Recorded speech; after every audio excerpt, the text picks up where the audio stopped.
In a world where martial arts reign supreme, where the strong crush the weak and write all the rules, Hong was just an ordinary teenager carrying an indelible pain.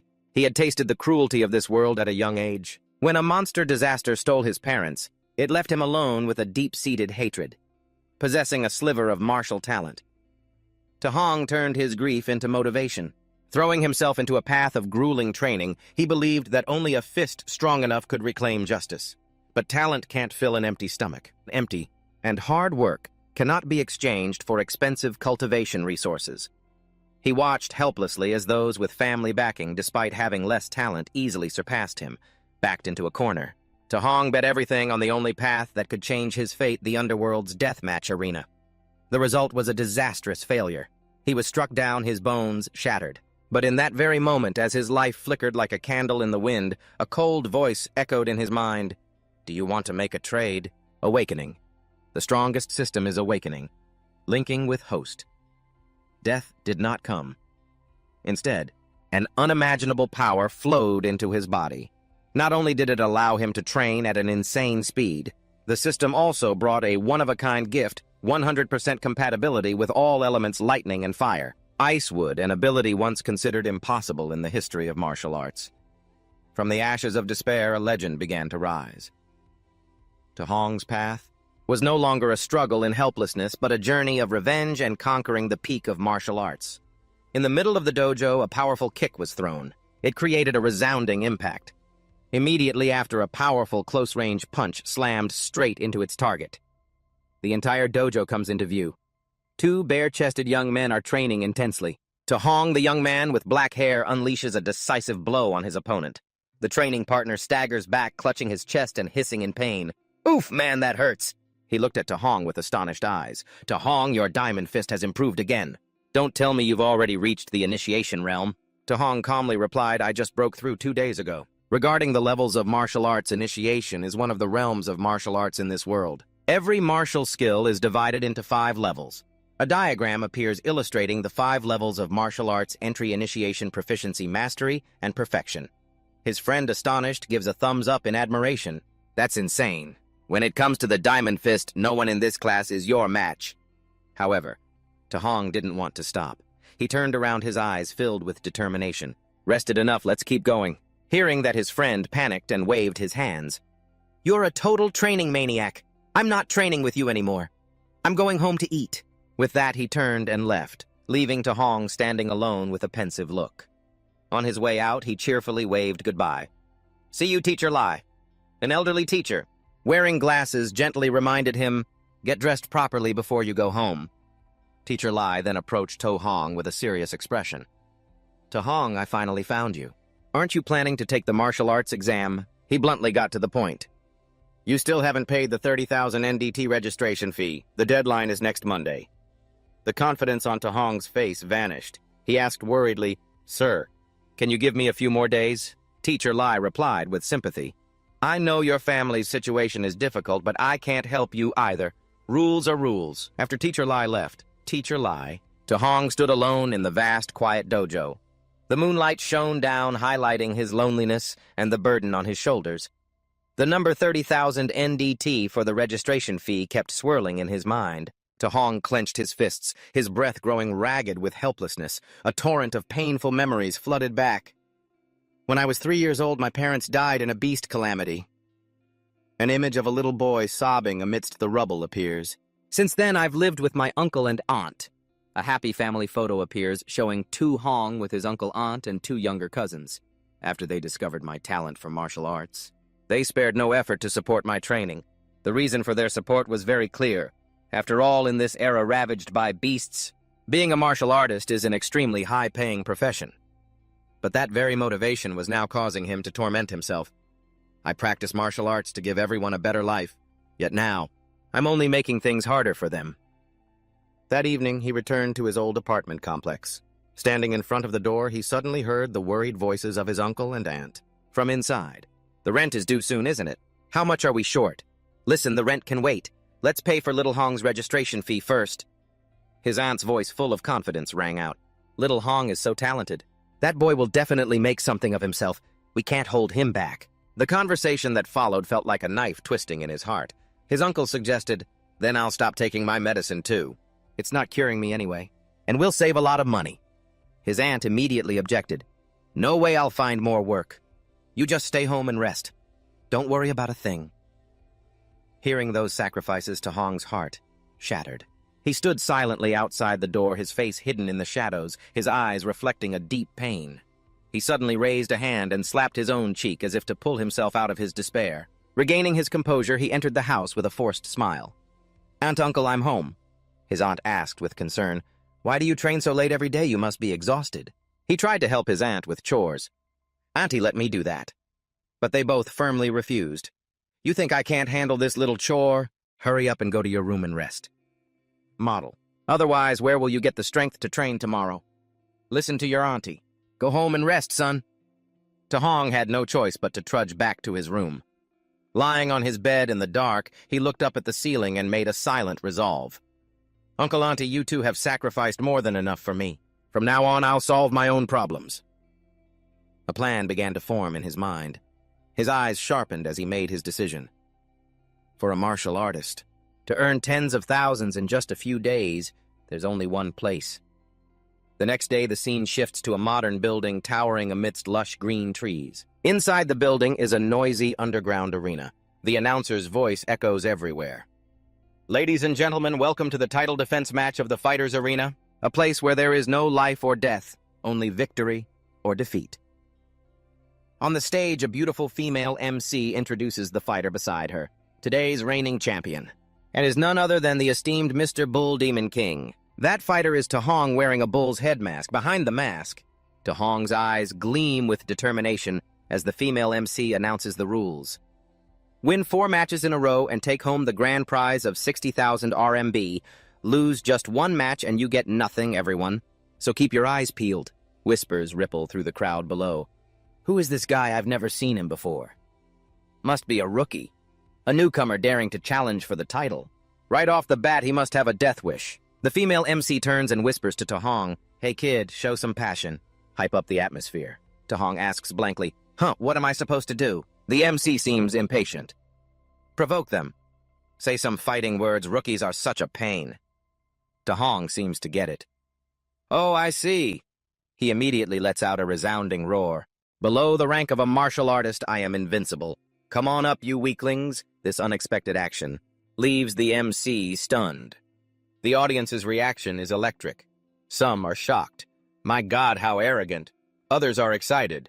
"That's cool." But some are scornful. "He won't even know how he died." The crowd starts screaming fanatically, "Kill him, tear the Bull Demon King apart." The female MC seizes the moment and declares loudly, "All right, let the match begin," standing in the middle of the ring. Tahong thinks to himself, "No wonder this is an underground arena. The killing intent is terrifying, but this is the only way I can earn the tuition money quickly. I hope my diamond fist can help me win a few more matches." An opponent in a rat mask leaps into the ring, growling, "What an arrogant brat! Let me play with you." Tahong calmly observes, analyzing in his head. His presence is strong, but his stance is unstable. He seems easy to deal with. The opponent doesn't give him much time to think. He roars, "What are you spacing out for?" Then he rushes forward with a punch. Tahong reacts, instantly raising his hand and executing a basic palm strike. He easily catches his opponent's chin, making him cry out in pain. With one swift motion, Tahong slams his opponent down, sending him flying. The opponent lies motionless on the floor.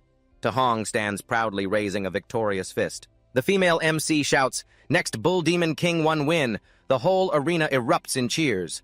"Whoa, amazing." A new, more muscular opponent steps into the ring with a confident look. "That first round was just luck. But your luck ends here." Tahong provokes his opponent with a beckoning hand gesture, then silently assesses, "Judging by his build, this guy isn't bad. He's perfect for testing the power of my diamond fist." The new opponent roars, "Here I come!" and charges in to attack. Bam! The two fists collide, creating a loud noise. The opponent is shocked by Tahong's strength. His punching power is terrifying. While Tahong calmly assesses, his punching power is weaker than mine. Taking advantage of his opponent's stunned moment, Tahong throws an uppercut that connects with his face. And after taking one of my punches, he instantly spots an opening. His body is off balance, leaving his entire waist exposed.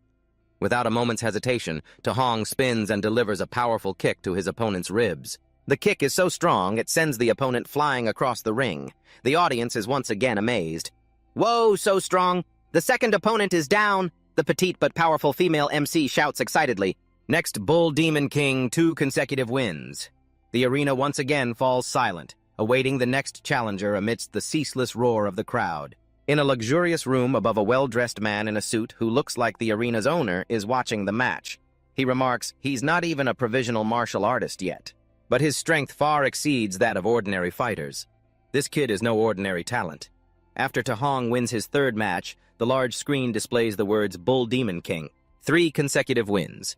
The owner smirks and mutters, "He's mediocre against the strong, but more than enough to handle the weak. A perfect pawn for fixed matches." A young man wearing a white fox mask approaches and says respectfully, "Master, I'll go recruit him." The owner turns his back and instructs, "Remember, don't reveal that you've broken through to become a true martial artist." Meanwhile, in the waiting room below, To Hong has taken off his mask. He thinks to himself about the recent victories. With my diamond fist having reached the mastery level, dealing with these ordinary fighters really isn't hard. His eyes gleam with steely determination. His bandaged fist tightens. Just one more win, and the 60,000 RMB prize will be mine. However, when the final opponent steps into the ring, To Hong can't help but be shocked. "It's White Fox," he mutters in disbelief. He's also participating in the title defense match. The audience also recognizes the new fighter. Whispers rise up. Isn't that a provisional martial artist? A provisional martial artist fighting against a regular fighter that's cheating. Sweat begins to bead on To Hong's forehead. He knows this is an uneven fight. A provisional martial artist. This match will be tough, but I can't lose in this ring. White Fox flashes a smug smile behind his mask. He walks leisurely, his tone full of condescension. "Don't be afraid. I'll go easy on you." The female MC raises the microphone, her voice filled with drama. The final title defense match. The match began instantly, the two fighters lunging at each other like arrows. To Hong, fully aware of the difference in their levels, thought to himself, "My realm is lower than his. I have to go all out from the very first strike." He unleashed a Vajra fist with all his might, but Bok Ho effortlessly blocked the attack. To Hong was stunned as he felt the power in his opponent's grip. No, this strength. He's not a pre-martial artist. His eyes widened in horror as he realized the cruel truth. He's a genuine martial artist. He deliberately concealed his energy signature. Bok Ho smirked. He took a deep breath, then suddenly unleashed a barrage of lightning-fast thunderstorm fists. To Hong was sent flying, fresh blood spilling from the corner of his mouth. He was dazed. Such terrifying power. Is this the strength of a true martial artist? The audience in the stands was also horrified. That's the triple heavy force of the thunderstorm fist.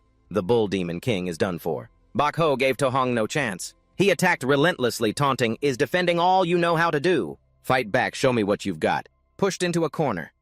To Hong could only raise his arms to defend against the storm of attacks. He knew that if this continued, "I'll definitely lose." Bok Ho continued his relentless assault while To Hong tried to find an opening. "I have to find a chance to counterattack." In a single moment, he found a gap, but just then a fist was already right in front of his face. Bok Ho launched a devastating kick that sent To Hong sprawling onto the arena floor. Lying on the floor, blood flowing endlessly from his mouth and nose, To Hong felt his consciousness starting to fade. "Damn it, I'm blacking out." Bok Ho casually strolled over, placed his foot on To Hong's mask, and said with a contemptuous tone, "Hey, buddy, you won't be getting a single cent of the prize money from this match." He bent down and made an offer. "But my master invites you to join us from now on and participate in fixed matches for us. If you agree, we'll still pay you the full prize money for this fight." To Hong gritted his teeth and snarled, "I would never do something so shameless." Bok Ho straightened up, his eyes cold. "Think it over carefully. You're in no position to refuse us." To Hong glared up, his eyes filled with indignation. "Doing these things! And you people still dare to call yourselves martial artists?" Bok Ho lost all patience. "So there's nothing left to discuss, is there?" He suddenly lunged forward, unleashing a vicious strike. "In that case, I'll cripple you so you can only ever be a martial artist in your dreams." In that life-or-death moment, the desire to become a martial artist burned fiercely into Hong's mind. Just as Bok Ho's kick was about to land, he suddenly froze in astonishment. With extraordinary willpower, Tahong forced himself back up his entire body, erupting with a fiery aura. He muttered unconsciously, "I can't fall here. Oh, I can't be defeated here." Bok Ho couldn't believe his eyes. "What? He took a full-power thunderstorm fist, and he can still get up?" In Tahong's chaotic mind, an image of his family appeared, and his promise echoed, "I will become a martial artist. I'll give them a good life. I can't let my aunt and uncle's sacrifices be for nothing." But then he questioned himself. But must I really abandon my pride as a martial artist? A terrible vision appeared. He was crippled, sitting in a wheelchair. He screamed in desperation, "No, no! I will never accept a future like that." Suddenly, a strange mechanical voice echoed in his head as a virtual interface appeared before his eyes. "Then for your family, for your ideals, what are you willing to trade in your desperation?" Tahong let out a roar, answering the question echoing in his mind. His entire body erupted with a brilliant red aura, his eyes flashing with a fearsome light. The system interface appeared again. "Confirming your choice. What price are you willing to pay?" Without a single moment of hesitation, he answered with all of his will, "Everything." The ground beneath his feet and the space around him seemed to shatter. Instantly, the scene of the arena vanished. Tahong stood bewildered in a strange space, a dark and ancient grand hall. He looked around in confusion as bizarre, grotesque shadows stretched across the ground. Where is this place? From the far end of the hall, a brilliant golden light appeared, materializing into a colossal divine entity.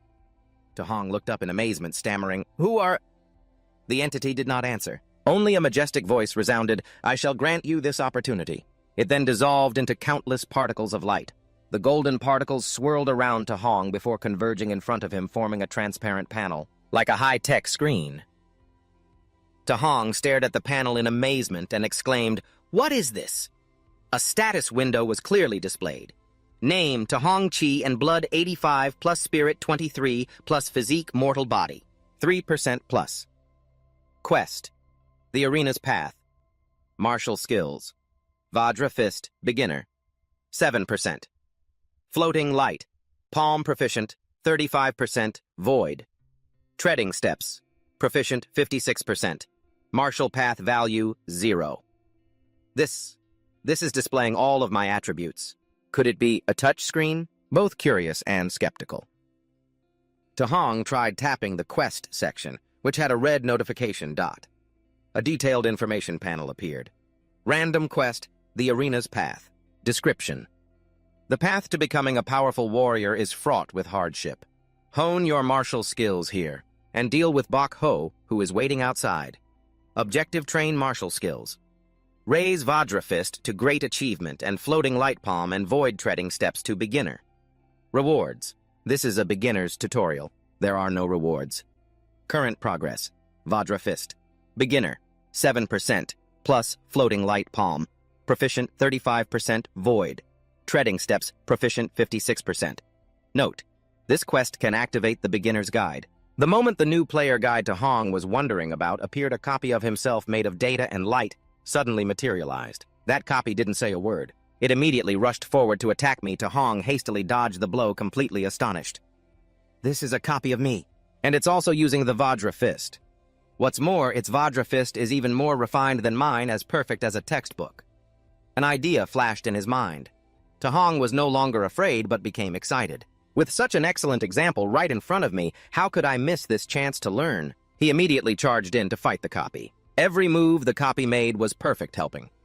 Tahong realized his own shortcomings. Is it demonstrating for me? Thwack lost in observation. Tahong was struck in the chest. Oh no. He staggered backward, coughing violently, but right after that, a small notification panel appeared before his eyes, showing that the progress of his Vajra Fist had increased to 10%. I remember it was only at 7% before. How did it improve so fast? Realizing the immense benefit, Tahong clenched his fists, his fighting spirit blazing once more. But it can really help me level up my martial skills this quickly.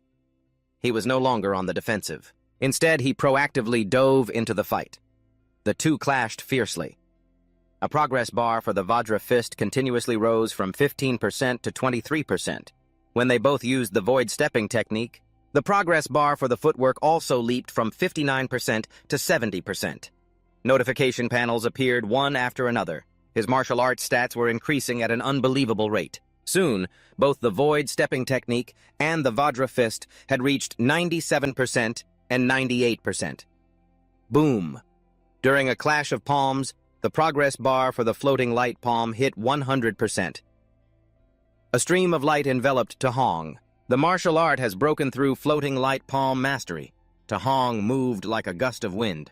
The system screen announced void stepping technique 100% mastery. He threw another incredibly powerful punch. An explosive force erupted. Vajra fist 100%. Grand completion exiting the training space. Tahong stood in the middle of the dark hall, drenched in sweat and panting heavily. Ha! Ha! He looked at the mission notification that appeared before him. Congratulations, player, you have completed the mission Path to the Arena. The reward has been distributed. Do you agree to return to reality? He quietly replied. Thanks. A flash of light and Tahong and his bull demon king guys returned to the ring facing White Fox and decisively confirmed yes. White Fox lunged forward, attacking fiercely. With a face full of anger, he shouted, "Stop your cheap tricks, take this!" But Tahong skillfully dodged with ease. He roared, rumbling thunder fist. White Fox unleashed a series of lightning-fast punches surrounding Tahong. Suddenly, Tahong appeared right behind his opponent. With a calm, cold expression, he said, "Too slow." Before White Fox could react, Tahong's fist shot forward at a terrifying speed. Crack. A thunderous punch shattered White Fox's mask. Shards flew everywhere. Tahong pulled back his fist with a resolute expression, ignoring his stunned, defeated opponent. The entire arena fell silent, as White Fox's body collapsed onto the floor right before the audience. Tahong stood tall, his blazing red eyes looking down on his enemy in the silent arena. He turned to ask the stunned female MC, "I've won my 4th match. When are you going to give me my prize money?" The girl stammered in shock, right." From above, the arena's owner clutched his wine glass, looking in horror at the notification. Bull Demon King receives a reward of 60,000 RMB. Vajra Fist has reached the grand completion realm. How could a martial arts apprentice possibly train to that level? Even most martial artists can't do that. His face turned sinister as he ordered his subordinate, "Follow him. Find out that kid's real identity." The subordinates bowed in obedience. Understood. That night, Tahong had taken off his mask. He walked silently through a deserted alley, looking weary after the fight. He suddenly stopped, his sharp eyes glancing behind him as he sensed someone tailing him. A shadow flashed by. Tahong abruptly vanished into the deep darkness of the old street. 2 henchmen rushed forward in a panic. "Where did he go?" The boss gave strict orders. "We have to uncover his identity at all costs." Right above them, Tahong was braced between 2 walls with a faint, contemptuous smile. "Still want to follow me? Humph." He quickly climbed to the rooftop, looking towards the bright moon in the silent night sky.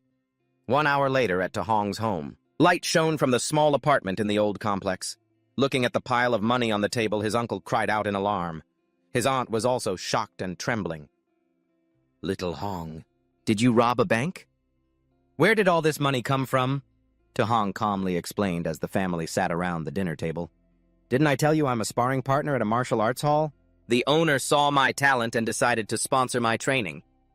His aunt was still suspicious. "Didn't you say before that the dojo was extremely stingy?" He took both of their hands. His gaze was incredibly sincere. "Uncle, Auntie, you don't believe me." The uncle burst into a happy laugh. The aunt was also bashfully delighted. "That's right, our little Hong would never lie. Our little Hong has really made it big." Late at night, Tahong silently jumped out of the window and climbed onto the roof to find a private space. Sitting under the full moon, he smiled in relief. The martial arts tournament fee is covered, and so is the rent. Auntie's medical bills are also taken care of for now. Ha ha ha! He opened the system to check it again. Turning danger into safety this time was all thanks to this system. Name Tahong. Talent unparalleled through the ages. Chi and blood 85+. Spirit 23+. Physique, mortal body 3%. Active missions none. Martial arts. Vajra fist, grand completion 5%. Floating light, palm mastery 8%. Void stepping technique. Mastery 9% plus martial prowess 67. But aside from the martial art levels, the other values haven't changed. Tahong stared at the status panel, extremely curious about the new stat martial prowess. What is it and what does it do? Immediately, an explanation panel appeared. Defeating a higher-level opponent will grant 67 martial prowess points. Martial prowess can be used to increase chi and blood and martial arts. Use it wisely. Hong decided to act right away. Let me try it right now.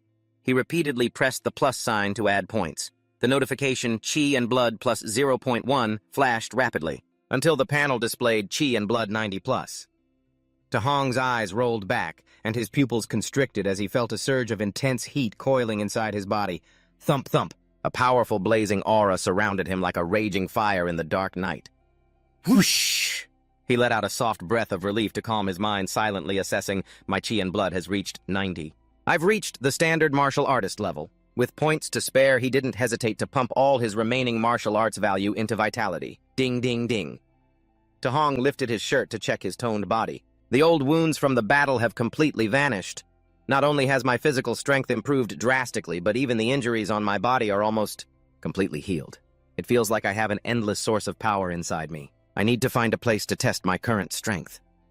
In the quiet of the night, he deftly leaped across the rooftops of the old district. Whoosh, whoosh! His eyes were fixed on his chosen destination. How about the school's training ground?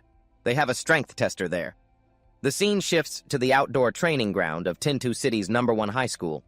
Hong silently landed in the middle of the field. He approached a giant armored machine, a level 1 strength tester. Hong took his stance, the red aura flaring up intensely again. He thought to himself, this punch. I'll only use 70% of my power. Ooh. His gaze turned icy cold. One eye flashed with a menacing, brilliant red light. Whoosh! He spun around and unleashed a punch with the force of 1,000 pounds. It slammed right into the red center of the machine. Crash! The smoke and dust cleared. Hong was sweating bullets, a look of utter disbelief on his face. Huh! Looking at the expensive strength tester, which now had a huge hole punched through it and was smoking heavily, he worried, oh, I'm screwed. This machine's quality is terrible. They're not going to make me pay for it, are they? Sizzle, sizzle. Suddenly, a booming shout shattered the night, making Hong jump. Shut up. What the hell are you doing in the middle of the night? He immediately took to his heels and ran. Gotta get out of here fast. The principal ran out, looked at the wreckage, and choked with rage. Which bastard came to the school's training ground and smashed the strength tester like this? At this school, only those two brats, Transon and Laidu, are capable of doing this. He gritted his teeth, his face flushed with anger. Just wait until school starts again. I'll teach you two a lesson you won't forget. The next morning at the gymnasium of #1 high school of Tintu City, all the students were gathered making a lot of noise. A male student looked at the huge lump on Transon's head and asked curiously, how did Transon get beaten up so badly? Hong stood behind them quietly observing. The friend next to him whispered in his ear, I heard Transon smash the machine at the training ground last night. He was stubborn and wouldn't admit it, so the principal punished him good.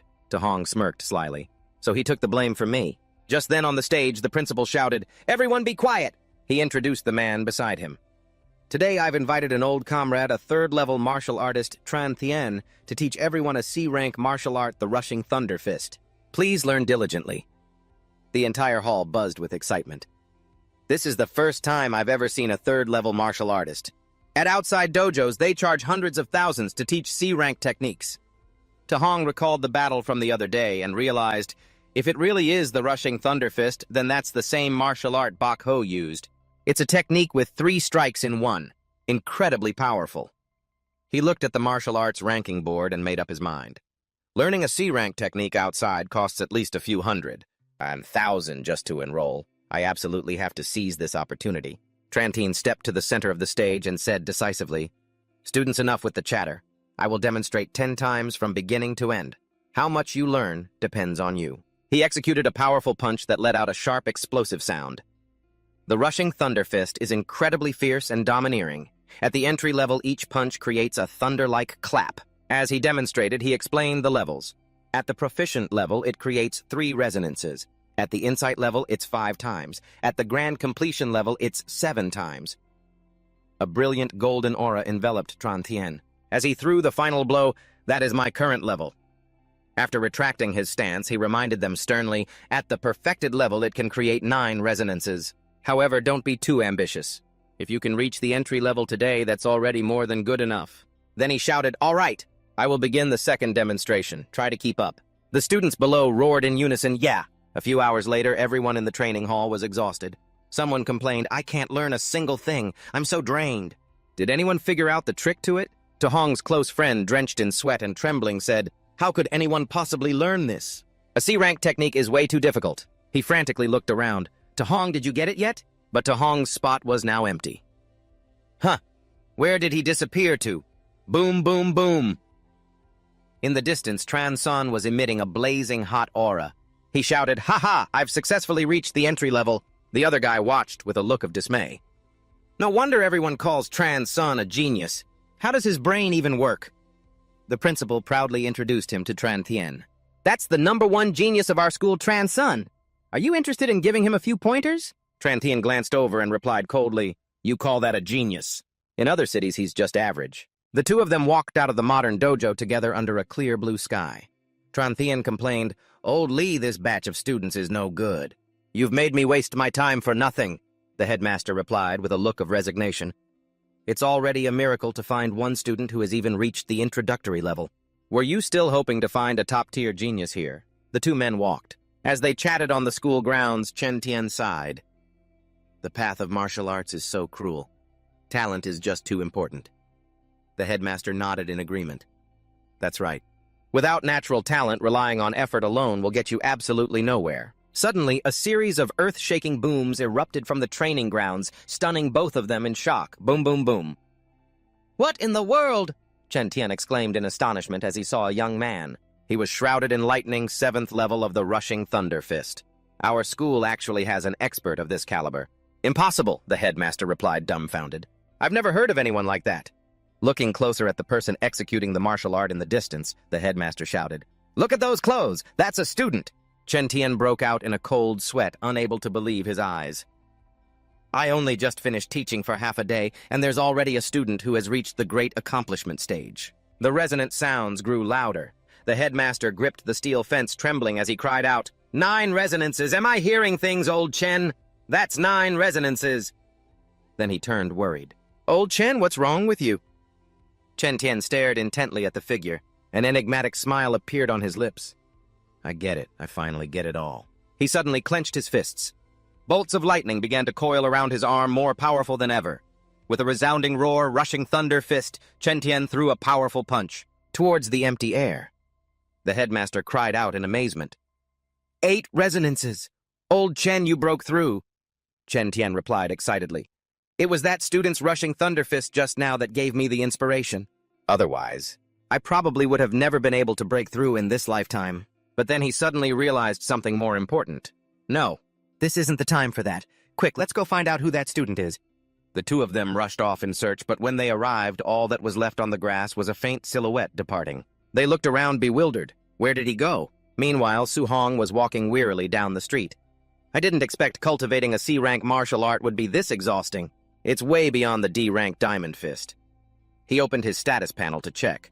Vitality 91.7, Spirit 23, Physique 3%, Martial Arts Rushing Thunder Fist Perfection, etc. He calculated silently, "My Rushing Thunder Fist has reached the perfection level.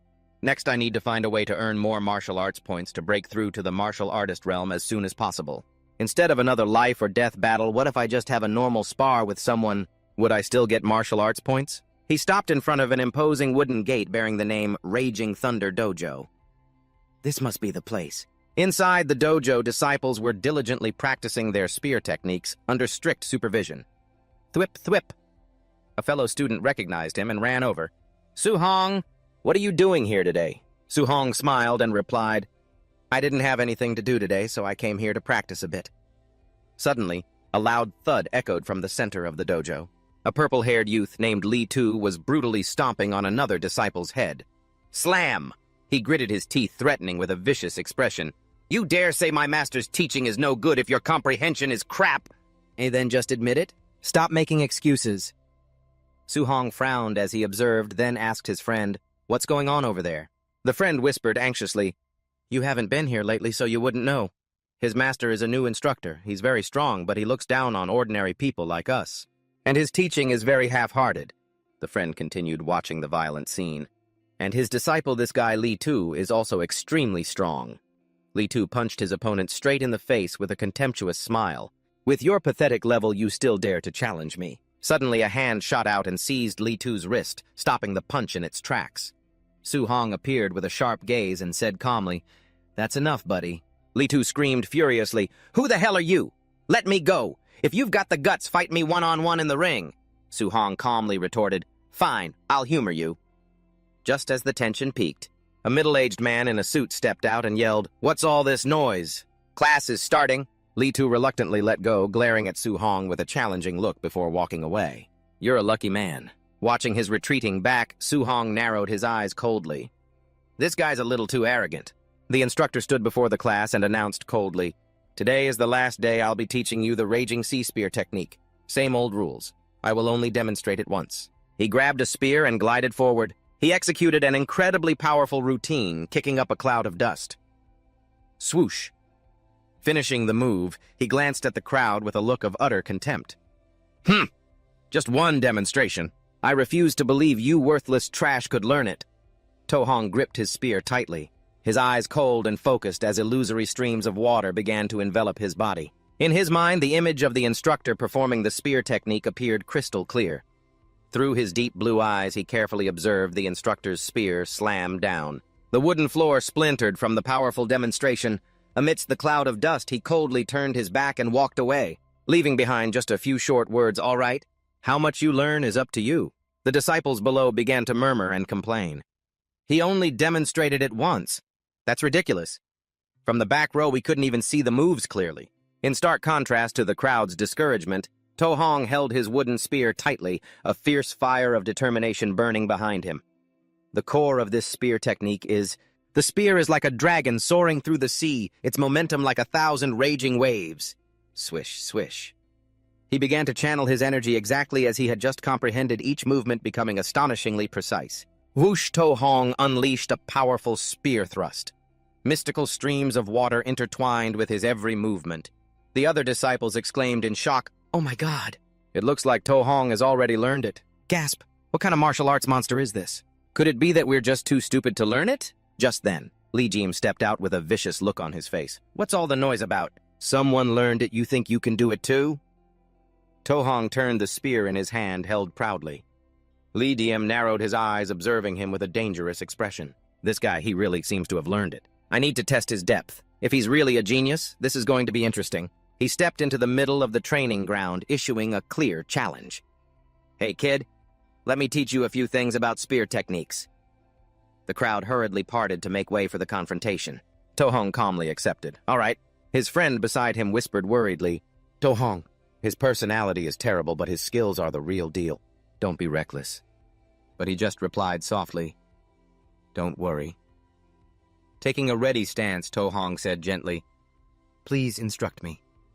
Li Jim immediately lunged forward like a whirlwind. "You arrogant brat! Take this Raging Sea Spear technique piercing charge!" Faced with the deadly attack rushing towards him, To Hong slightly closed his eyes to feel the surging momentum. Whoosh! He suddenly spun around, executing the move perfectly, far surpassing his opponent. Raging Sea Spear technique mastery. Li Jim was stunned, horrified at being completely overpowered. How is this possible? Mastery level of the Raging Sea Spear technique. A deep blue torrent of water enveloped To Hong as he delivered the decisive blow. Raging Sea Spear technique mastery clang. The deafening sound of clashing metal echoed through the dojo. Li Jim gritted his teeth, struggling with utter disbelief. How can someone who hasn't even reached the martial artist level cultivate this to the mastery realm so quickly? A brilliant golden light suddenly flashed in To Hong's eyes, full of power. His momentum exploded forcefully. Clang! With completely overwhelming force, To Hong knocked Li Jim's long spear far away, shaking the entire dojo. The system panel popped up with a notification, "Defeated a higher-level opponent. Martial arts value plus 35. To Hong thought to himself, "I see. So even a normal spar can earn me martial arts value. From now on, I can spar with more people." Li Jim knelt on the floor, stunned. No way! This is absolutely impossible. He reached the mastery realm of the Raging Sea Spear technique that fast. His eyes were bloodshot with resentment. "Then what about me all these years? In a burst of madness, he lost control and rushed forward to throw a punch. Then what was all my hard training for? But just as he was about to reach To Hong, a stern voice rang out, "Enough, stop!" Li Diem froze in place anxiously, calling out, "Master!" Suddenly, a loud smack was heard. The instructor slapped Li Diem hard across the face and yelled, "You can't even face defeat yet! You dare call yourself a martial artist!" Li Diem stood frozen in shock. A red handprint was visible on his face. His eyes filled with bewilderment. The instructor looked at the spear stuck in the floor and thought to himself in amazement, he only watched my demonstration once, and he already reached the mastery realm of the Raging Sea Spear technique. Not even the geniuses in the imperial or magic capitals are this ridiculously talented. He immediately pushed Li Diem's head down, forcing him to bow and apologize. He then said to To Hong, "Li Diem is talented but too arrogant. It's a good thing for a genius like you to teach him a lesson. Little brother, it's my fault for not teaching him well. Please forgive us." To Hong watched calmly, but inwardly he was thinking, wow, this old guy changes his tune fast. Leaving the dojo, To Hong walked quietly down the deserted night street. "I'm exhausted today, but what I gained was totally worth it." He opened his status panel. He checked the sparkling display with a satisfied smile. "Not only did I learn the rushing thunder fist and the raging sea spear technique, I also earned a decent amount of martial arts value, standing in front of the gate of Star City No. 1 High School." He pondered thoughtfully. "The school exam is only a few days away. All the well-off students have already prepared high-grade alloy weapons. I need to get a weapon for the exam soon, too." To Hong clenched his fist, his eyes filled with determination. "Using a spear feels really natural. From now on, I should focus on spear techniques. I need to buy an alloy spear." An image of a beautiful spear appeared in his mind, but he immediately sighed at the meager amount of money he had. He didn't even have enough for his aunt's medical bills, let alone an expensive alloy weapon. The price tag showed 6.98. He stood in front of a store with a worried expression. He sighed. Is there any other way to make money? Suddenly, an advertisement on a screen caught his attention. In the wilderness outside Star City, the number of feral beasts is increasing daily. The city lord is recruiting martial artists to hunt them down. The rewards are extremely generous. To Hong's eyes suddenly lit up with hope. Hunting feral beasts outside the city, huh? That night, he returned to the old apartment complex where his family lived. Inside, his aunt was worriedly scolding his uncle. "Look at you, didn't little Hong give you a sum of money last time? Why do you keep working yourself to death?" "Little Hong is too young. There's no reason to put the entire family's burden on his shoulders," the uncle replied. I need to earn more while I still can and save more for the kids." To Hong walked into the house and said gently, "Uncle, Auntie, I'm home." His uncle replied, "Little Hong, you're back." Seeing his aunt working, he quickly took over and said, "Auntie, let me do that?" His aunt smiled warmly. "Oh, this boy. I've told you that you need to rest when you come home." While helping his uncle brew medicine, To Hong advised, "Uncle, I can earn money now. You don't need to work so hard anymore. It would be better if you stayed home to take care of Auntie." His uncle sighed and replied, "That would be nice, but I'm not used to being idle, son." He gave a thumbs up and smiled brightly to reassure To Hong, "Don't worry, I'm just earning a little for daily living expenses. I won't overwork myself."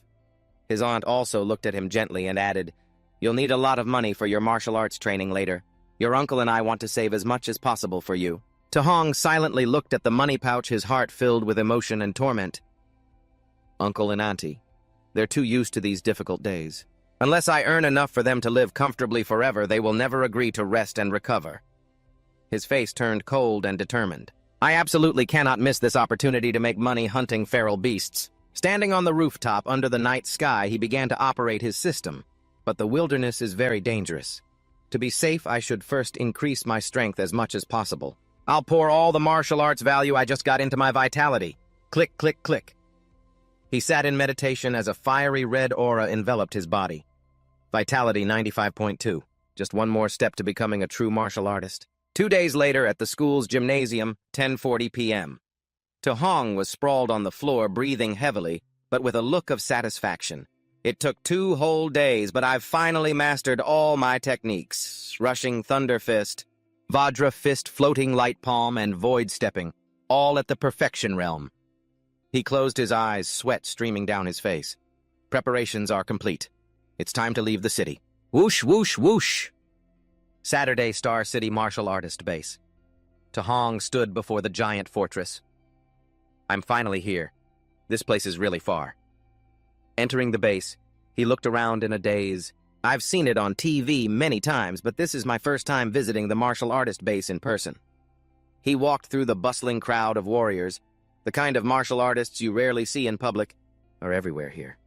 It's so noisy. Tahong opened a guidebook and read silently. Unranked Feral Beast, 300 stellar coins each. Early Stage Tier 1 Feral Beast, 1,000 stellar coins each. Mid-Stage Tier 1, 3,000. Late Stage Tier 1, 5,000. Early Stage Tier 2 Feral Beast. His face fell when he saw the next rule. After killing a feral beast, you must cut off its left ear as proof. Otherwise, it won't be counted. Seriously, how primitive. He looked over at the payment counter and saw a martial artist handing over a sack full of beast ears. Hey, beautiful. Help me calculate how much this pile is worth. That bag must be full of the left ears of feral beasts. Right. Suddenly, a shout rang out, startling everyone. Get out of the way! Everyone move it! An arrogant, blonde-haired young man walked through, surrounded by bodyguards. Can't you all see that young Master Ye is here? Tahong squinted at them suspiciously. That outfit and aura? Why does he remind me of that white fox guy from the underground arena?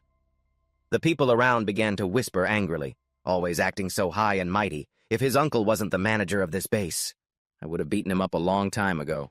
I heard he got beaten to a pulp a few days ago. Serves him right. Really? No wonder I haven't seen him around lately. Tahong quietly watched the arrogant group's figures. As he passed by the so-called young master, Ye smirked with smugness and disdain. Tahong's gaze suddenly turned sharp as if he had realized something interesting. He then quickly left, thinking, the danger comes not only from the monsters, but also from people. I have to be really careful. He arrived at the control gate. The guard looked at him doubtfully. This young, and it's your first time here, and you're planning to enter the wilderness alone? Tahong calmly replied, yes. 1. Watching the teenager's back as he walked into the tunnel, the guard sighed in exasperation. 2. Another kid who's not afraid of death. He has no idea what he's up against. Leaving the whispers behind him, Tahong officially stepped out of the base and onto the lush green grass of the outskirts. He ventured alone into the deep, ancient forest where the canopies of old trees blocked out the sun. Tahong stopped, rolled up his sleeves, his eyes showing clear determination. This trip, I will definitely return with a bag full of spoils. 2 hours later, in the quiet forest, he leaned against a tree, drinking water and looking puzzled. I still haven't seen a single feral beast. Could it be that the ones at the edge of the forest have all been wiped out? Not wanting to waste any time, he immediately sped up, rushing deeper. Let's head deeper into the forest and see. Swoosh. Suddenly, Tahong froze beads of sweat forming on his forehead. He heard a strange noise up ahead. Rustle. From within the bushes, a large white wolf with blazing red eyes slowly stepped out, growling menacingly. Rustle. He quickly identified his opponent. Based on what he'd learned, this had to be the early Stage 1 vicious beast, from the textbooks The Illusory Moon Wolf. This is the first time I've seen a live one. The wolf bared its sharp fangs and let out a roar that echoed through the forest. Roar. It suddenly coiled and leaped forward to attack, a long howl tearing through the air. The beast swung its sharp claws, lunging straight for Tahong at incredible speed. Swoosh, with a lightning-fast flip, he skillfully dodged the attack. He evaded the monster's pounce by a hair's breadth. Swoosh immediately. Tahong clenched his fist as brilliant golden arcs of lightning erupted powerfully around his hand. He threw a thunderous punch straight into the wolf's stomach, rushing thunder fist, watching the wolf collapse. Tahong looked at his trembling hand in astonishment. So this is what it feels like to fight a monster. It's way more intense than I imagined. A confident smile spread across his face as he realized how much his strength had grown. With my current power, I can take down an early Stage 1 vicious beast in a single blow. I wonder how I'll do when facing a mid-Stage 1. Instantly, another roar echoed out as a giant bear appeared. A mid-Stage 1 vicious beast, the raging black bear. Thump. Without even looking back, he casually threw a punch. The bear collapsed on the spot. Standing proudly over the bear's corpse, Tahong silently assessed the situation. It seems as long as I don't provoke any Stage 2 vicious beasts, I won't be in too much danger. He calmly used a knife to cut off the bear's ear as proof. That's another 3,000 NDT in prize money. Suddenly, the system had displayed an important notification, reminding him that his accumulated martial value was sufficient to break through to the martial artist realm. Please upgrade as soon as possible. Tahong was overjoyed. Finally, I can break through and become a true martial artist. Suddenly, A powerful roar that shook the entire forest rang out, startling him. Rumble. Tahong stood up, his gaze sharp as he looked in the direction of the sound. This powerful aura, what kind of vicious beast is that? He immediately used his footwork to rush over and investigate. Let's go take a look. Swoosh! Swoosh! As soon as he arrived, his eyes widened in horror at the sight. Before him was a giant python emitting a terrifying evil purple aura. A late-stage 1 vicious beast, the Black Jade, Great Python. 2 armored martial artists were shouting in despair, "Ah, ah!" as they tried to fight off the colossal monster. Thud. One of them was sent flying, crashing hard against the cliff wall. Meanwhile, Tahong watched from above with a pensive expression. The giant python's earth-shattering roar forced Tahong to focus intently. He immediately shot down to help, gliding between the shattered rocks to confront the Black Jade Great Python. Swoosh! The monstrous beast swung its massive tail across the battlefield with terrifying speed. Slash! Tahong struggled to dodge, inwardly terrified by its power. It's too fast. Thwack! Crash! Unable to evade in time, he took a direct hit and was sent flying. Fresh blood splattered onto the ground after the attack. Tahong coughed violently in pain. Cough, cough! He staggered to his knees beside the unconscious martial artist, his face grave. Tahong raised a hand to wipe the blood from the corner of his mouth. His eyes grew sharp. He firmly gripped the spear of the fallen martial artist and said softly, "Let me borrow your spear for a moment." He stood proudly facing the giant monster. Tahong took a defensive stance with the spear in hand. The python opened its maw full of sharp teeth and let out a night-shattering roar. Roar! Tahong began to accelerate, charging forward. He calmly analyzed in his head. To kill a normal late-stage 1 vicious beast, you'd need several martial artists of the same level working together, but all of my martial skills have reached the perfection realm, and I could easily kill a mid-stage 1 raging black bear. He moved like a phantom. Swoosh! Swoosh! Each of his steps was unpredictable as he closed in on the monster in an instant. He leaped into the air, launching a decisive blow. That means I currently have the ability to fight this Black Jade Great Python. Void stepping footwork perfection. A deep blue stream of energy enveloped the spear as he executed the Raging Sea. Spear technique perfection. Stab. The spear tip pierced through the tough scales. It lodged deep in the monster's body. The Black Jade. Great Python roared in agony from the severe wound. Roar. Tahong flipped onto its back, continuing to move nimbly to find an opening. Next, swoosh. His hand tightened on the spear shaft, pouring all his strength into the attack. He landed on the ground, and that mystical water aura flared up again, surrounding his body. Tahong's eyes flashed brilliantly under his dark hair. He growled, "Again! Whoosh! Boom!" A space-tearing thrust shot straight towards the giant python's head. The python shrieked pitifully as it was repeatedly struck by thunderous blows from the young man. Roar. Illusory images of Tahong appeared everywhere, attacking relentlessly, leaving the beast no time to react. Swoosh! Thump! Standing in the middle of the desolate battlefield, he panted, thinking the size difference is just too great. It's hard to land a finishing blow in one go. He narrowed his eyes, observing as he prepared for the final strike. So I can only weaken it as much as possible, then find an opening to deliver a fatal blow. Tahong channeled all his power into his fist. Lightning exploded, thundering throughout the forest, rushing thunder fist perfection. Boom, boom, boom! Tahong quickly retreated after the successful attack. He calculated silently after the successful attack. I have to immediately create some distance from this giant python. He focused on its every move, looking for another opening to attack again, and then quickly get away. His breathing grew heavy, and he was drenched in sweat, but his eyes remained determined. This fighting style is exhausting, but it's safe. Ha! Ha! Ha! The beast was also tiring out. Growl. Tahong observed, "Looks like it's reaching its limit, too. Just a few more clashes and I can take it down." He gripped the wooden spear tightly and charged forward bravely. "Let's go." Swoosh! A wind-tearing hiss suddenly sounded from behind, forcing Tahong to pay attention. He whipped his head around, his eyes full of vigilance, and shouted, "Who's there?" A large burly man wearing a red mask appeared out of nowhere, laughing loudly as he charged. "Ha ha ha ha!" The man threw a blazing, thunderous punch. Tahong hurriedly raised his arms to block, but the force was too strong. Slam! A shocking explosion rang out. Tahong was sent flying, tumbling across the ground. He clutched his chest in pain, coughing violently. Cough, cough! He struggled to get up. Looking at the approaching figures, he asked resentfully, "Who are you people?" Young Master Diep sauntered out with his lackeys, his voice dripping with arrogance. "We meet again! What do you say you hand over this black jade python to me?" The group of strange martial artists surrounded To Hong, who was kneeling on the ground. A thick killing intent enveloped the entire area. Young Master Diep curled his lip into a smirk. "I remember the first time I saw you at the gate. When I saw you dared to leave the city alone, I thought for sure you'd end up as a corpse out here." He glanced over at the python, which was lying there on the brink of death.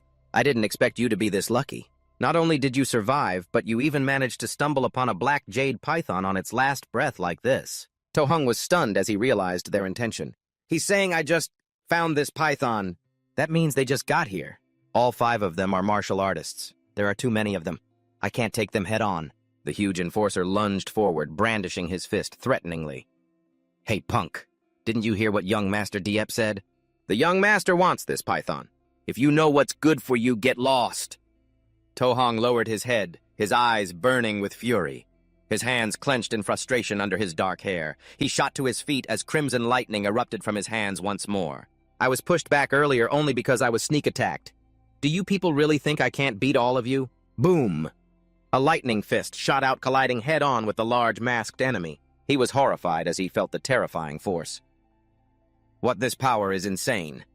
With a decisive move and astonishing speed, To Hong unleashed a blow that instantly knocked his opponent down. Thud Li Jim and the lackeys behind him stared in shock at their comrade lying collapsed in the grass. Young Master Diep narrowed his eyes, examining To Hong's last move closely. "The Diamond Fist. Incredible. So it really is you, Ox Demon King."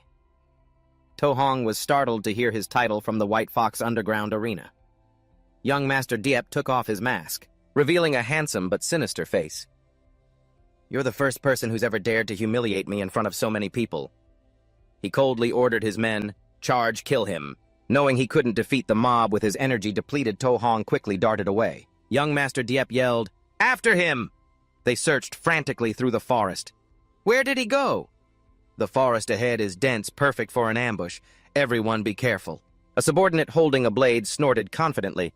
"There are so many of us. Are we really supposed to be scared of some kid?" Whoosh! A shadow flashed past the man's back like lightning, giving him no time to react. To Hong's eyes glinted with a cold blue light as he appeared right in his target's line of sight. Boom! A fatal blow slammed straight into the back of his neck, causing the subordinate to collapse instantly. He lay motionless on the ground, blood from his mask pooling onto the green grass. Young Master Diep started to feel uneasy. Sweat streamed down his face. "Damn it, this guy is too fast!" Another underling cried out in alarm upon seeing To Hong's technique.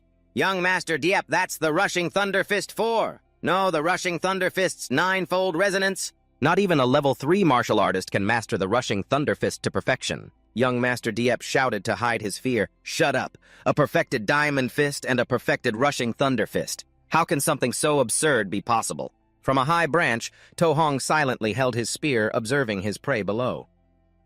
"If I hadn't just fought that python and exhausted so much of my vital energy, I could have crushed them head-on." He narrowed his eyes, gathered his strength, and threw the spear forward. "Right now, the only option is to eliminate them one by one when I get the chance." The spear plunged into the ground. To Hong remained silently hidden on the high branch. Patiently observing from above, he suddenly dove down like a phantom, his eyes flashing with a brilliant blue electric light, startling the subordinate at the rear. Thwack! A lightning kick slammed directly into the enemy's head. The impact was so powerful it seemed to shake the very air around them.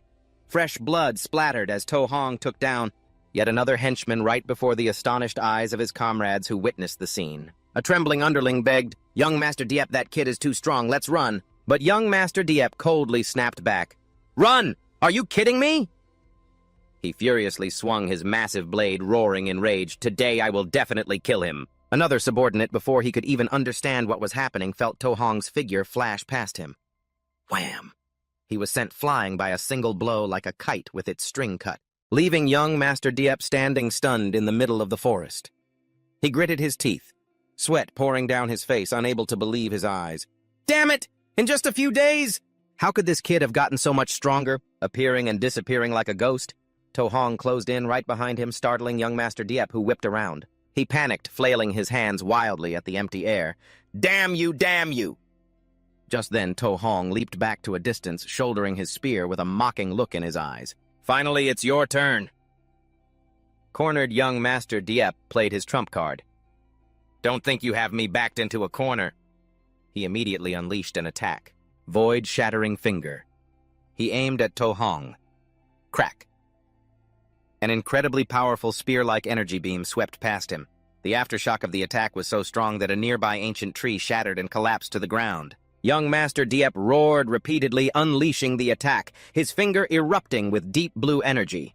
Void-shattering finger, void-shattering finger, void-shattering finger. As he dodged, To Hong carefully observed his opponent's technique. Such immense power. The level of this martial skill is high. Could it be a B rank? He pointed frantically at him, his face twisted in a threatening grimace. "You little brat, show your true form for me if you dare to hurt me. When I get back, I'll have your entire family killed." That sentence struck a nerve with To Hong. His face fell into shadow, his eyes blazing with killing intent. "Kill my entire family!" Whoosh! To Hong shot forward at a terrifying speed, creating streaks of blue lightning that tore through the old forest. Utterly terrified, he began to use his family's influence to save his own life. "My uncle is the supervisor of the martial artist base my father is." Suddenly, To Hong appeared right behind him. Like a grim reaper with crackling red energy exploding from his hands, To Hong spoke coldly. "You know, I actually preferred that arrogant look you had before." He threw a direct punch straight into young Master Dieppe's face. The blow grotesquely twisted his face. It was so powerful it launched him into the air, splattering blood everywhere.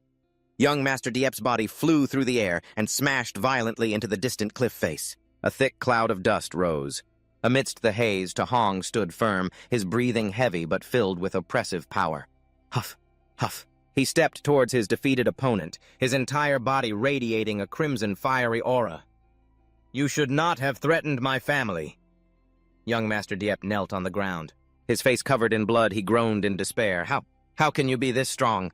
"This is impossible! You're not even a martial artist!" Young Master Dieppe looked at the approaching To Hong and roared in fury. "What kind of monster are you?" Meanwhile, the python. It had been stalking him from behind. He suddenly froze and glanced back, and in the next instant the snake's tail slammed down, crushing his entire body to a pulp. To Hong, spear in hand, faced the roaring python. He silently noted that he had wasted too much time fighting it, and that giant python. It had truly recovered its strength. At that moment, young Master Dieppe's henchman regained consciousness and began to panic. "Damn it, that kid is too weird." "Where's young Master Dieppe? Has he taken care of that kid yet?" One of the group squinted cautiously as he heard the sound of urgent thudding footsteps. To Hong suddenly appeared, charging straight towards two of the henchmen, startling them. "You little brat! You finally decided to show your face. I won't let you get away with this. Get out of the way, quick!" Abruptly, the giant python lunged from behind, causing all of them to stare wide-eyed in terror and scream. The monster snatched one of the henchmen in its jaws. A blood-curdling scream echoed out. "Ah, ah!" The system displayed a notification. Indirectly killed an enemy martial artist, received 30 martial points. Crash! The python slammed another man down. The earth-shaking impact was followed by a notification. Indirectly killed an enemy martial artist. Received 30 martial points. To Hong was secretly delighted. "I can't believe I can get martial points this way, too." He glided through the dust sweat pouring down his determined face. He used the void-stepping technique to leap high into the air and began to calculate. "After all these battles, my martial points are finally high enough to break through and become a true martial artist." The python opened its mouth to attack. To Hong dodged while searching for an escape route. "If only I could find a safe place to break through right now." His gaze fell on a small opening. The corner of his mouth curved up slightly. "Perfect. That cave will help me." He moved as fast as the wind with the ferocious giant python in hot pursuit. Whoosh, whoosh, boom! A massive shockwave erupted at the entrance to the stone cave. Dust billowed everywhere. To Hong pressed himself against the dark cave wall, breathing heavily as he watched the monster's silhouette outside. Huff. Huff. The python was frantically trying to shove its head through the entrance. It let out a deafening roar. Roar. It was trying to force its way in. Calmly, Tahong opened the system panel right in front of the screaming beast, named Tahong, Vitality 96+, Spirit 23+, Martial Points 504. He tapped his finger repeatedly on the plus sign next to Vitality, screaming inwardly, "Hurry up! Hurry up! Hurry up!" A crimson aura of fire exploded around his body. My vitality is surging. My whole body feels scorching hot, as if lava is flowing through my veins instead of blood. The system screen turned a brilliant red, announcing Vitality 100. The python outside also sensed the threat from this surge of power. A blinding golden light erupted. The system notification rang out. Breakthrough successful, achieved level 1 martial artist. Tahong stood proudly amidst the red flames. I've finally become a true martial artist. He clenched his flaming fists and looked at the terrified, retreating monster. Now it's my turn. Tahong shot forward with space-tearing speed, his eyes flashing with an oppressive crimson light. Kaboom! An extremely powerful punch slammed into the python's body, terrifying it. A brilliant golden pillar of light like a bolt from the heavens crashed down on the monster's head. A pathetic groan echoed out. Fresh blood poured from the python's mouth, its eyes lifeless and filled with pain. Tahong gathered his momentum. Channeling all his power into his fist, he threw another follow-up blow. Diamond Fist. He unleashed the decisive punch, smashing it straight into the head of the giant, desperately screaming monster. But just then, the python immediately launched an attack, forcing him to halt. He gritted his teeth, the old trace of blood still at the corner of his mouth. Tahong tightened his grip on his spear. Surging power coiled around him, warping the space nearby. Time to die! He brought his spear down on the monster in a heaven-sent blow. A powerful blue aura erupted. The giant python roared in pain one last time as the blue electricity from the spear shattered its consciousness. It didn't stop screaming. Tahong continued to pour all his strength into his fist, which blazed with a golden aura.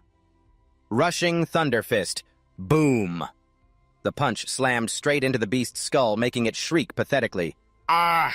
The blow was so powerful it drove the black jade great python's head straight into the ground, creating a deep crater.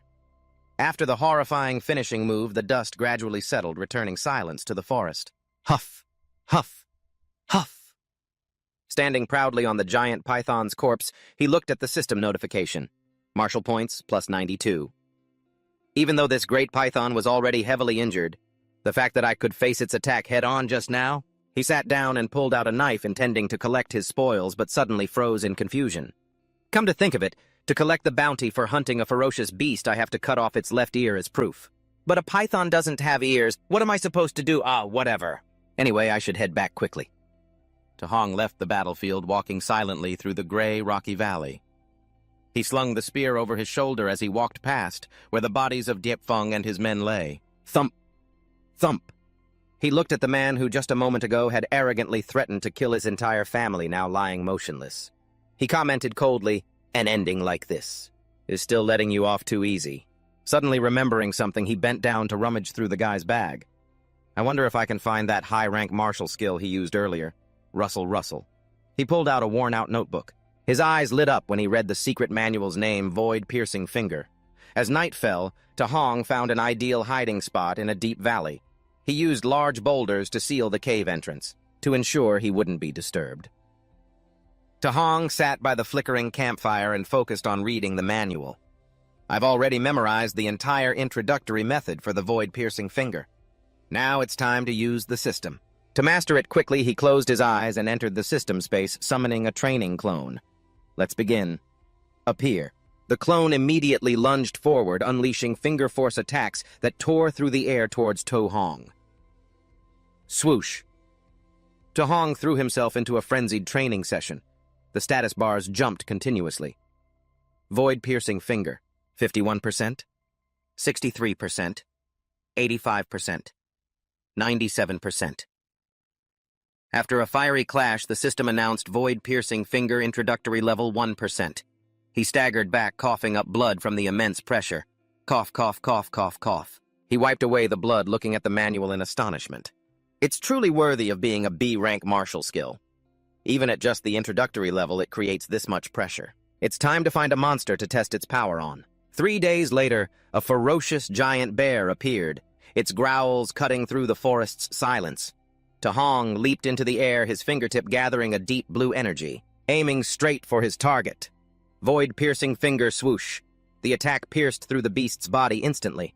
The system immediately displayed a notification, Void-piercing finger, great success.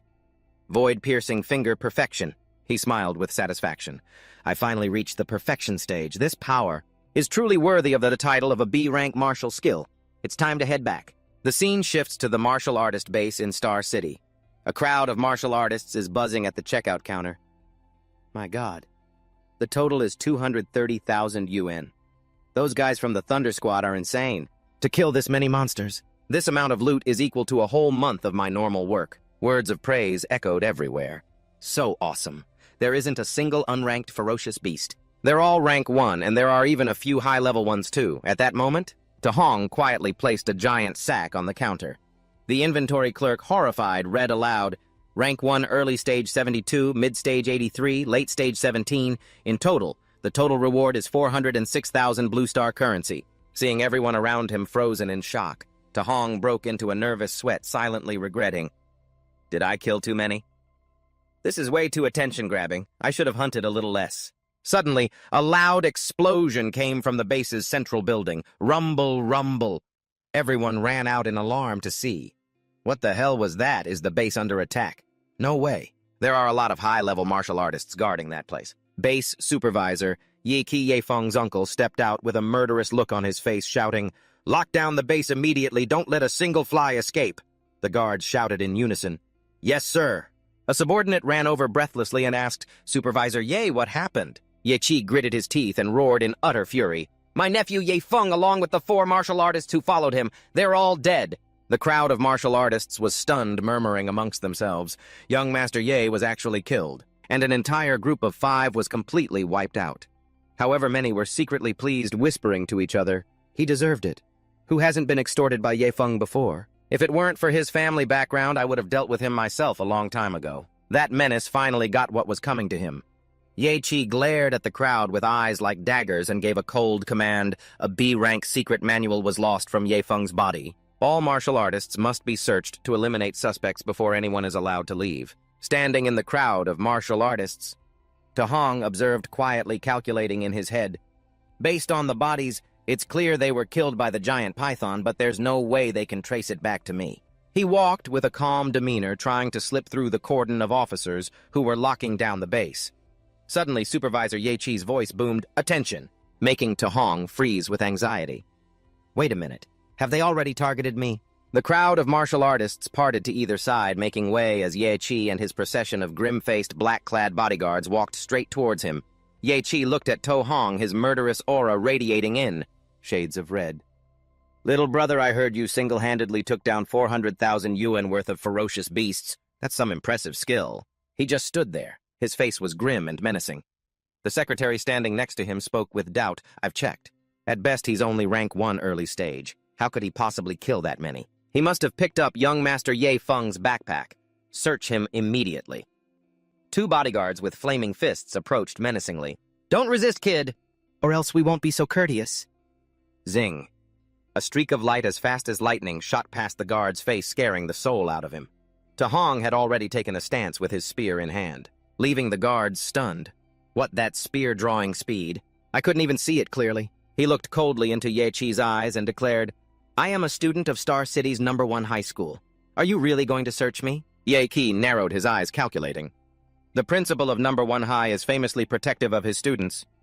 He's not someone to mess with. But this kid is really suspicious. He looked at Tahong's unyielding expression, then paused, thinking, if he really did hunt all those monsters, he is definitely a genius. Falsely accusing a genius could bring about very bad consequences. Ye Chi changed his tone, stepping closer to apply pressure. My nephew was ambushed, and our family's ancestral martial arts technique was stolen. I must find the culprit, and I expect you to cooperate. Su Hong calmly replied, I hope you won't frame an innocent person. To de-escalate the situation, Ye Chi made an offer that reeked of money. As compensation for the search, how about I give you 10,000 RMB? Su Hong held up 3 fingers, his gaze sharpening. Make it 30,000. Ye Feng was killed by the giant python. As long as they don't find the secret manual on me, they can't blame me for it. Yeki nodded decisively. Deal. 2 guards began to meticulously search Su Hong all over. After a while of finding nothing, a guard shrugged and reported, There's nothing on him. Yaeki waved his hand. That's enough. Give him 30,000 and let him go. Walking away from the checkpoint, Su Hong smirked as he recalled burning the secret manual in the forest. Good thing I cleaned up thoroughly or I would have been in big trouble today. Behind him, Yaechi's voice was still roaring orders to his subordinates to keep searching. No one is to leave until every suspect is cleared. Meanwhile, Su Hong had already made his own plan. First, I need to take a shower and change. Then I'll go to the Martial Artist Association for an appraisal and registration. I need to get a cultivation technique as soon as possible. A moment later, he was settled in a luxurious room at the Martial Artist Base's Inn, sitting cross-legged on the bed. He stared in amazement at the system panel that appeared. 534 martial value, that's a lot. I've been too busy practicing the void-breaking finger and hunting beasts these past few days to even notice. Name Su Hong. Vitality 103 plus. Spirit 23 plus. Physique mortal body 6% plus. Martial skills. Void-breaking finger perfected. Raging sea spear technique perfected. Rushing thunder. Fist perfected. Fleeting light. Palm perfected. Void. Treading steps perfected. Martial value 534. His gaze stopped on the other stats. But spirit and physique still haven't been upgraded. I have no idea what effects they have. Anyway, I've got plenty of points now, so let's just see what happens. He began pressing the plus to add points to spirit. Spirit plus 0.1, plus 0.1. It doesn't feel like anything changed after increasing spirit. He switched to increasing his physique. Mortal body. Physique plus 0.1. The increase in strength is so obvious. Let's increase it a little more. A new brilliant status panel appeared. Name Su Hong. Vitality 123 plus. Spirit 26.5.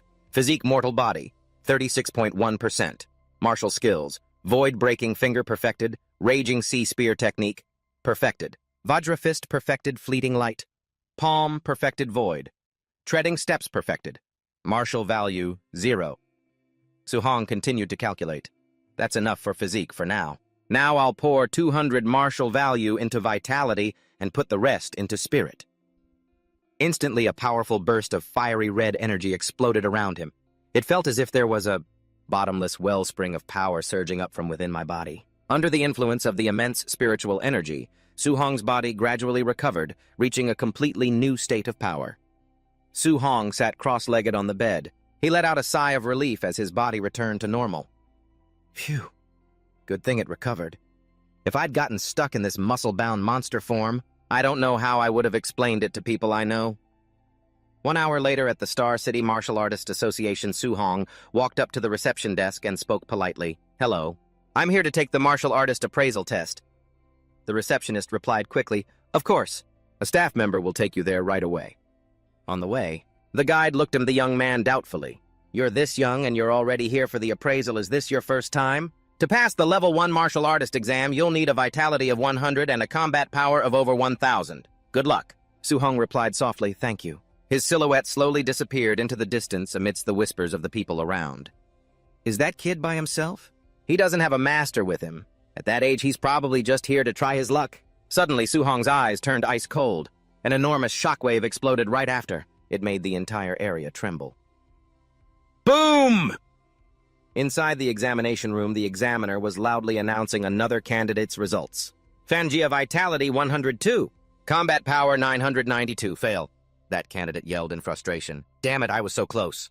The examiner continued calling the next name. Li Ming Vitality 105. Pass. Next, the Combat Power Test. Li Ming stepped up to the modern combat power measuring machine. Under the curious gazes of the crowd of martial artists, he roared, Ha! And threw a thunderous punch that shook the entire training hall. Boom, boom, boom! The numbers on the electronic screen flashed. It was followed by a resounding announcement, Combat Power 1763, pass, ding. The audience began to buzz with praise. 1,763 combat power, that's almost at the peak for a level 1 martial artist. Isn't that Jiang Ming's disciple from the Raging Thunder Dojo? No wonder he's so good. He even used the Rushing Thunder Fist.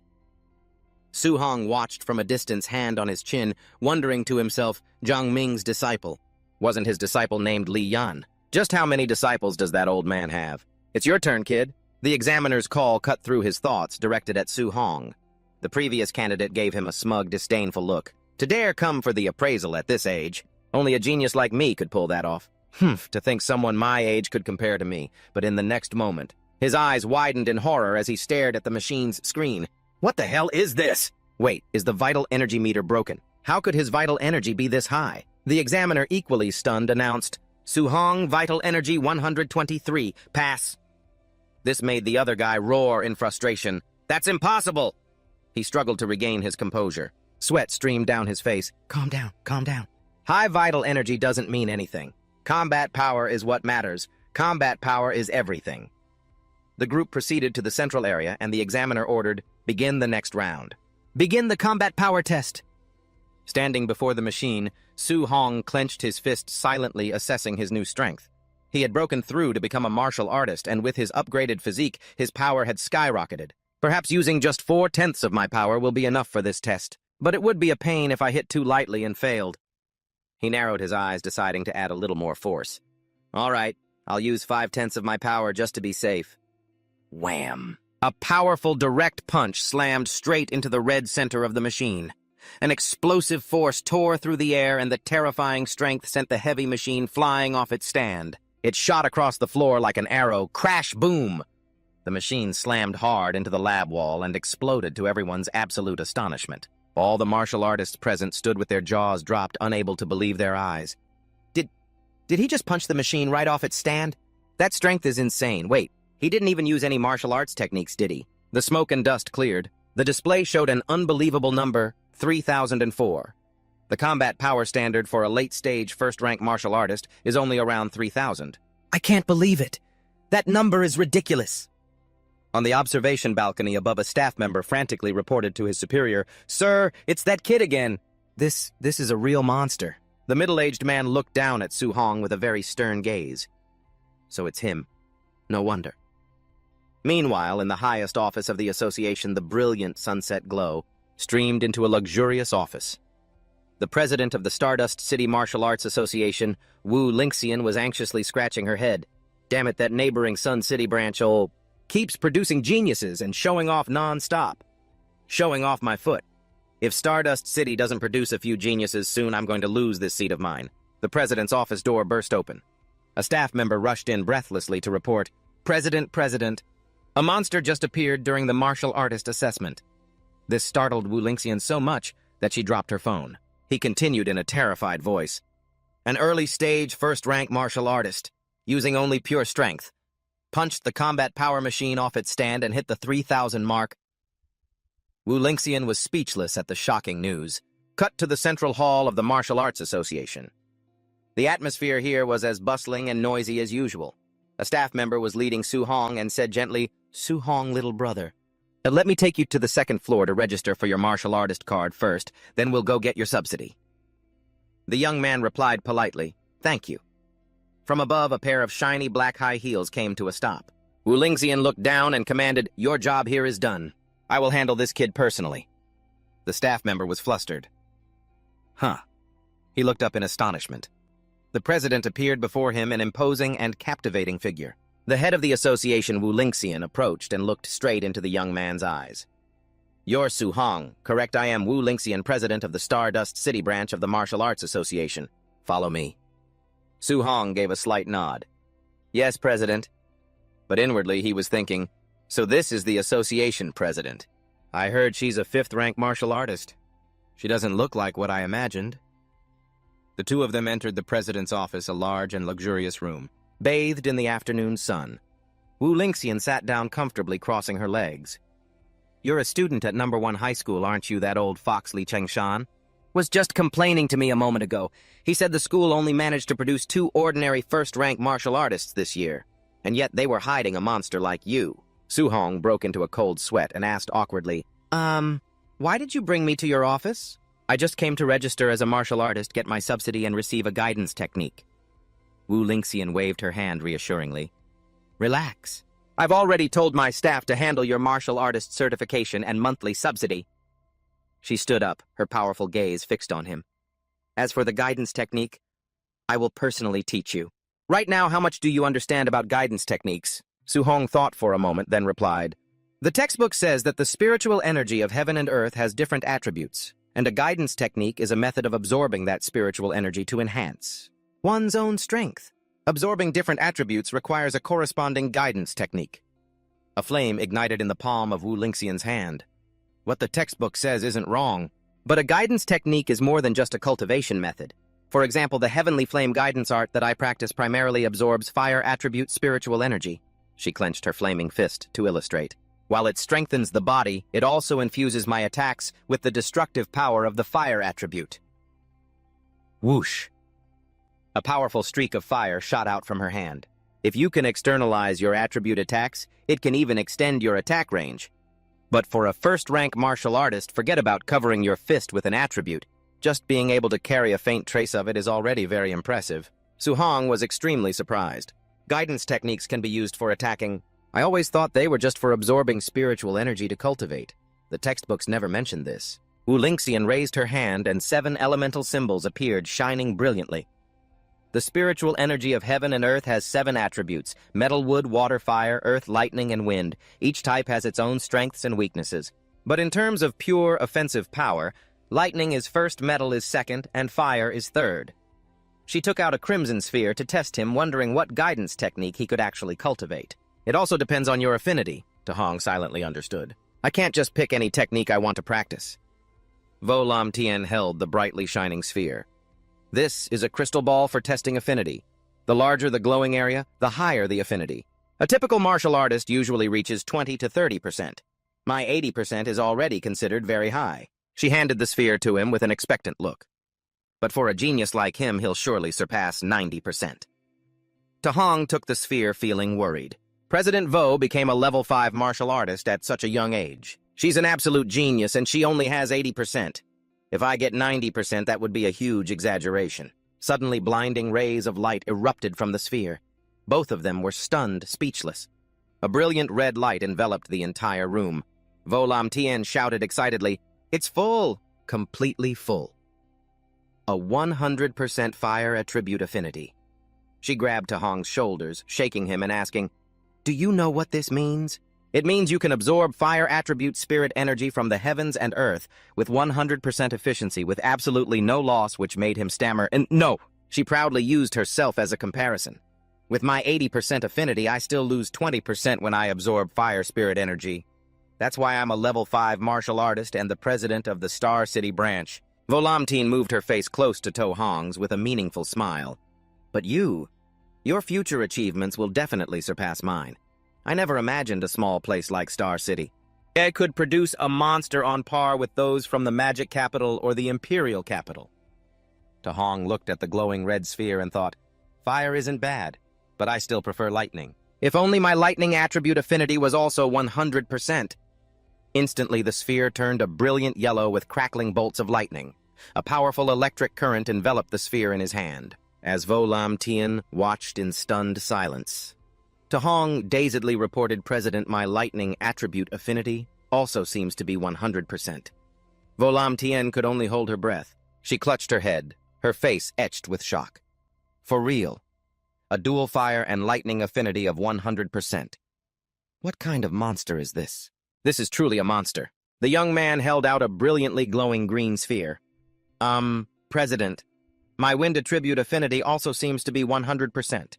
While Vo Lam Tien screamed internally, "Wait a minute! This is ridiculous, isn't it?" A few minutes later, the room became eerily quiet. Vo Lam Tien sat slumped on the sofa. She covered her face, murmuring hopelessly. Something's not right. How can this be possible? They're all full, all 100%. I must be dreaming. She stood up and looked into the distance, reminiscing about her journey. I used to think I was a top-tier genius. A level 5 martial artist at 30 is already extremely rare. A massive roaring monster appeared in her memory, mirroring her thoughts. But when I faced someone who defied all the rules, I realized I was just an ordinary person.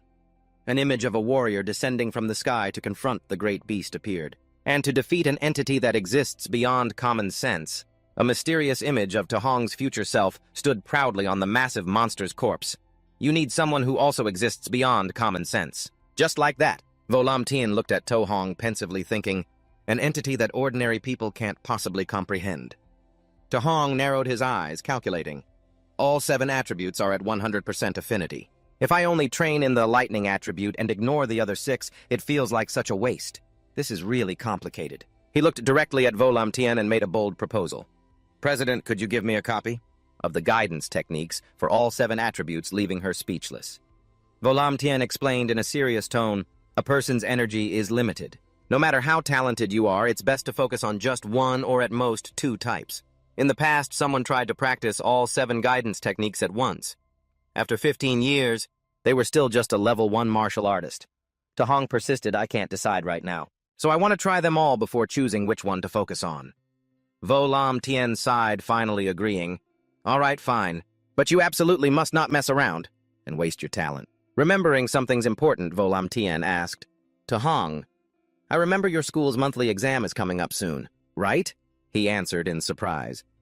Yes, President. Why do you suddenly ask about that? She began to explain the recent world situation. The conflicts on the myriad races' battlefield are becoming more and more intense. The war between the myriad races and humanity could break out at any moment. Therefore, every nation is pouring all its resources into establishing genius training camps. I want to recommend you for one of them. Volam Tien stated the condition. As long as you take the top spot in your school's monthly exam, I can guarantee you a recommendation. Tahong mumbled, repeating the myriad races war. A genius training camp. Remembering a painful past, Tahong's eyes became more determined than ever. More than 15 years ago, during the last Myriad Races War, I lost all my relatives except for my uncle and aunt. When I was still a child, I'll do my best. A steely resolve surged in his heart. Uncle, aunt, I will never let that tragedy happen again. I must become stronger. I must protect everyone around me. Night fell at Tahong's home. A faint yellow light still shone from the family's old apartment. Tahong happily showed the certification card to his relatives. Uncle, aunt, I've officially become a martial artist. The uncle took the card with trembling hands while the aunt burst into tears of joy. Tahong, you did it. This is wonderful. Our Tahong has really made something of himself. He's so talented. The uncle excitedly laid out a new future for the family. A rank 1 martial artist gets a subsidy of 10,000 yuan every month. From now on, I won't have to work myself to death anymore. Wiping away his tears, the uncle smiled and replied, All right. From now on, Tahong is the pillar of this family. Whatever you say, I'll listen. Tahong looked at his uncle and aunt with a warm and responsible gaze. Don't worry about anything. From this day forward, I will be the one to carry this family. At midnight alone on the rooftop, Tahong sat in meditation surrounded by a blazing aura of fire energy. Whoosh! Tahong's eyes glowed with a powerful fiery orange light. It was as if the night was being torn apart. He shot to his feet, concentrating fire energy into his fist and threw a powerful punch, creating a shockwave. Bam! Tahong looked at his still smoking fist with a look of doubt and disappointment. Whoosh! He wondered in confusion. Is this really considered mastering the basics of the guidance technique? It doesn't feel powerful at all. He immediately opened his system panel to check. A guidance technique section had appeared on the screen. Looks like I really did learn it. Heavenly Flame Guidance Art. Level 1 plus 5%. Looking closely at the status line, Tahong was stunned to notice something unusual. Level 1. So the guidance technique can be leveled up. The martial president never mentioned levels. If it had ranks, she definitely would have told me. A crazy theory popped into his head and he couldn't help but feel excited. He exclaimed, Could it be that I'm the only one who can upgrade the guidance technique? Tahong stared at the virtual system panel in front of him, a thoughtful expression on his face. So how exactly does the guidance technique level up? Does it use martial value like other skills? Instantly, a bright red warning panel appeared with the notification, Insufficient martial value. He clicked his tongue in regret. Oh well, forget it. First, I'll focus on mastering the remaining guidance techniques. I'll figure out how to earn more martial value later. Without a moment's hesitation, Tahong closed his eyes and entered a meditative state. The fire energy around him flared up, threatening to incinerate the night itself. After hours of hard training, his silhouette appeared amidst the energy channels. A complex web displayed his achievements: Level 1, Lightning Level 1, Water Level 1, Earth Level 1, Wind. However, he frowned slightly as he clearly felt the intense rejection among the 7 different spiritual energies. Sweat rolled down his tense face. Tahong gritted his teeth and thought, no wonder the martial president said that for the past 15 years, every genius who tried to train in all 7 types got stuck at level 1. He raised his hand, a small flame dancing in his palm, but his eyes were heavy. Even though all 7 spiritual energies exist in my body right now, I can only mobilize one attribute at a time. What if I force a second attribute to activate at the same time? A reckless gleam flashed into Hong's eyes as the flame in his hand erupted more intensely the moment the second energy stream appeared. A small explosion went off right in his palm. He realized with bitterness that the 2 attributes were clashing violently, ultimately canceling each other out completely. Unwilling to give up, he stared intently at the sparks. Lightning and fire danced around him. Lightning and fire are fundamentally quite similar. Is it really impossible to fuse them? The stream of electricity and the flame once again clashed violently into Hong's palm, creating blinding flashes of light, but they still couldn't merge into one. Despite the booming explosions on the rooftop all night, he roared with extreme perseverance, "Damn it again, one more time!" Time passed in the blink of an eye. The night stars gradually gave way to the first light of a new day. As dawn broke, Hong's face was drenched in sweat, his breathing heavy, but his eyes still burned with determination. Just a little more. Just a tiny bit more, and I'll have it. He gathered all his strength, bracing himself in the swirling vortex of chaotic energy, and shouted, "Damn it, fuse for me!" In that hair-raising moment, the streams of fire and lightning energy suddenly intertwined. He roared, "Fuse!" Looking at the radiant sphere of energy that had just formed in his hand, Hong let out a relieved smile. Even though my body is exhausted after struggling all night, I finally succeeded. He sprang to his feet on the rooftop full of confidence as the sunlight reflected behind him. It's time to go test this power. His destination was the Spirit City Civic Martial Arts Plaza, where the most advanced measurement devices were located. Hong stood before a massive tester machine. He muttered to himself, "This time I intentionally chose a level 3 combat power tester. It probably won't break as easily as the others, right?" He threw a fiery punch at the center of the machine. He mentally compared, last time using 50% of my power, I reached 3,000 combat power. This time let's try with 30%. The number on the screen shot up, startling him. It actually passed 2,330% of my power should only be around 1,800, but it increased by a whole 500 points. Hong looked at his fist, which still had traces of lightning and fire, and exclaimed in amazement, "Is the power of pure lightning alone this strong?" A bold idea flashed through his mind. He took his stance again with the combined energy. Then what about the power of the lightning-fire fusion? He threw a punch with all his might. The energy exploded so powerfully that it created a huge halo of light that enveloped the entire tester machine. When the dust settled, Hong stared stunned at the number displayed on the screen, 3,041. Huh? It broke the 3,000 mark just like that. He looked at his hand in shock while the machine in front of him was still smoking. With just my physical strength plus the lightning fire fusion at 30% power, I've already surpassed a late-stage rank 1 martial artist, and my current vitality index is only 123. This is terrifying. A grand vision of combining all 7 streams of light appeared in his mind, and this is just the fusion of 2 attributes.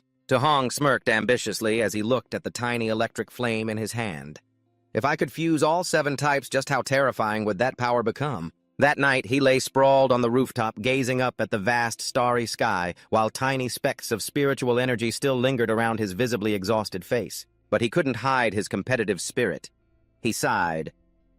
I came back home to try fusing 3 attributes, but the difficulty increases exponentially. I've tried every possible combination of the 7 attributes. At dozens of times, but the result is still a big fat 0. Hong stared at this virtual system panel with a calculating gaze. I wonder if upgrading my guidance techniques would help me fuse them successfully. The monthly exam is tomorrow. I'd better earn as many martial arts points as I can. The next morning, the atmosphere at Spirit City No. 1 High School was more bustling than ever. With cheers echoing throughout the stadium, the principal announced majestically from the honored guest stands, "Everyone this monthly exam will be completely different from before." With the front lines growing increasingly tense from now on, training camps will be held annually to select and intensively train our geniuses. He continued to stir up the atmosphere with tantalizing rewards. The training camp will provide abundant resources, not just a vast amount of martial arts techniques and elixirs, but also grandmasters as instructors. The top 3 students from this month's exam will be eligible to join the Spirit City training camp. The crowd below immediately erupted with extreme excitement. "Oh my god, a genius training camp! Ah, I have to win!"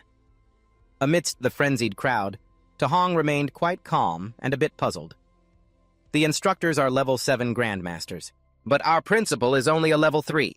Wait, why is it just the top student who gets a spot? Didn't that VIP girl say the top 3 would get in? His friend beside him leaned in and whispered worriedly, Chen Shan and Li Tu have both become level 1 martial artists already. Many others have also mastered the basics of the Thundering Fist. We don't stand a chance. I've only been away from school for 10 days and they've already broken through to become martial artists. His friend continued to update him, his face full of pressure. In the past few days, the principal invited Senior Chen Tian to give extra lessons on the Thundering Fist to the talented students. Chen Shan and Li Tu broke the 100 blood key point mark a few days ago. Their Thundering Fists can already produce 3 resonances. 2 of the strongest contenders appeared. With an air of arrogance, one said, "This time I'll show everyone who the real #1 genius is." The other replied, "When I defeat you, I hope you can still hold on to that confidence."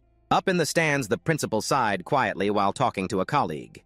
Old Lee still haven't found that 9-resonance Thundering Fist genius. I've searched everywhere, but there's no trace. Maybe that person isn't a student at our school. Suddenly, a group of strangers entered, causing the principal to exclaim in surprise, A middle-aged man with a triumphant look on his face walked forward, teasing, "Yo, old Lee, why the long face? You look like your wife just left you." Principal Lee retorted angrily, while the other man just laughed casually. "Jiangming, what are you doing barging into my school, you old comrade?" "The quality of your students this year doesn't look too good, does it? I brought 2 of my disciples. After the monthly exam, how about we let your best student have a little exchange with them?" The principal gritted his teeth, thinking with an extremely tense expression, "Damn it! This guy is clearly here to humiliate me. But if I refuse, it's like admitting my entire school doesn't have a single talented student." Jiang Ming continued to provoke, making the atmosphere suffocating. "Of course, if the quality on your side is really that poor, I'll understand if you refuse." "Hey, you!" a kid shouted. "You're deliberately trying to start trouble, aren't you?" Suddenly, Jiang Ming's purple-haired student's face went pale. He pointed towards the crowd. "Master, we're screwed." "Look over there. It's that Tuhong kid." Tuhong and Jiang Ming looked around the students, bewildered. "Which one is Tuhong?" The moment he saw the confident smile of the young man walking forward, he froze. "It's him, that little monster." Beads of sweat started to roll down the arrogant master's forehead. "That kid! Turns out he's a student at #1 high." All 3 of them, Jiang Ming and his students, broke out in a cold sweat, their spirits plummeting into an abyss. Damn it! If Li Yan or Li Ming run into him, they have absolutely no chance of winning. Rather than lose face later, Jiang Ming immediately changed his attitude, waving his hands frantically with a forced smile. "Old Li, old Chen, don't be angry. I was just kidding. No need for a match. How could my 2 trash disciples compare to your students? Right, we concede." The principal and teachers of #1 high were stunned. They watched the other group's faces, now red with anger. "These guys, it dare to mock us so sarcastically. How outrageous!" A booming announcement from the loudspeaker cut through all the arguments. "Match 665, Chen Bang versus 666, Tuhong begin." On the fighting stage. Tuhong's friends couldn't help but worry. They warned him old to your first opponent is already a quasi-martial artist. Such bad luck. Tuhong, just do your best. Don't push yourself too hard, it'll be bad if you get hurt. His opponent, Chen Bang, stepped forward with a disdainful look, ready to attack. "Are you going to step down yourself, he said while channeling his energy, his veiny hand clenching into a threatening fist. "Or do I have to beat you off this stage?" Without giving his opponent a chance to react, Tuhong threw a lightning-fast punch that sent him flying into the air like a ball. He stood tall in the middle of the stage with a cold expression. As Tran Bang was thrown and fell helplessly to the ground, the entire stadium fell silent for a moment, before astonished whispers erupted. Good heavens, since when did Tuhong become so aggressive? Amidst the thick dust cloud, Tuhong's powerful silhouette emerged, making everyone tremble. He had knocked out a standard-level martial artist with a single blow. Tuhong stood proudly after his victory. As the audience whispered in amazement, Tuhong won again. How can he be this strong? He must have reached the level of a grade 1 martial artist. The next match is the final. Up in the stands, Senior Tran Thian and Principal Lai looked down with bewildered expressions. This kid Tuhong, where on earth did he come from? He didn't even attend any of my extra classes. It's all my fault for being so neglectful as a teacher. Principal Lai blamed himself for having missed such a promising seedling. Meanwhile, Tran Thian narrowed his eyes and thought, how could I have not noticed such a perfect prospect sooner? I feel like I've met this kid before, somewhere, but I just can't remember where. At that moment, the semifinal between the two top seeds was entering its decisive phase, the semifinal between Tran Sun and Li Do. Looks like it's about to end. The two opponents clashed at lightning speed, creating continuous shockwaves.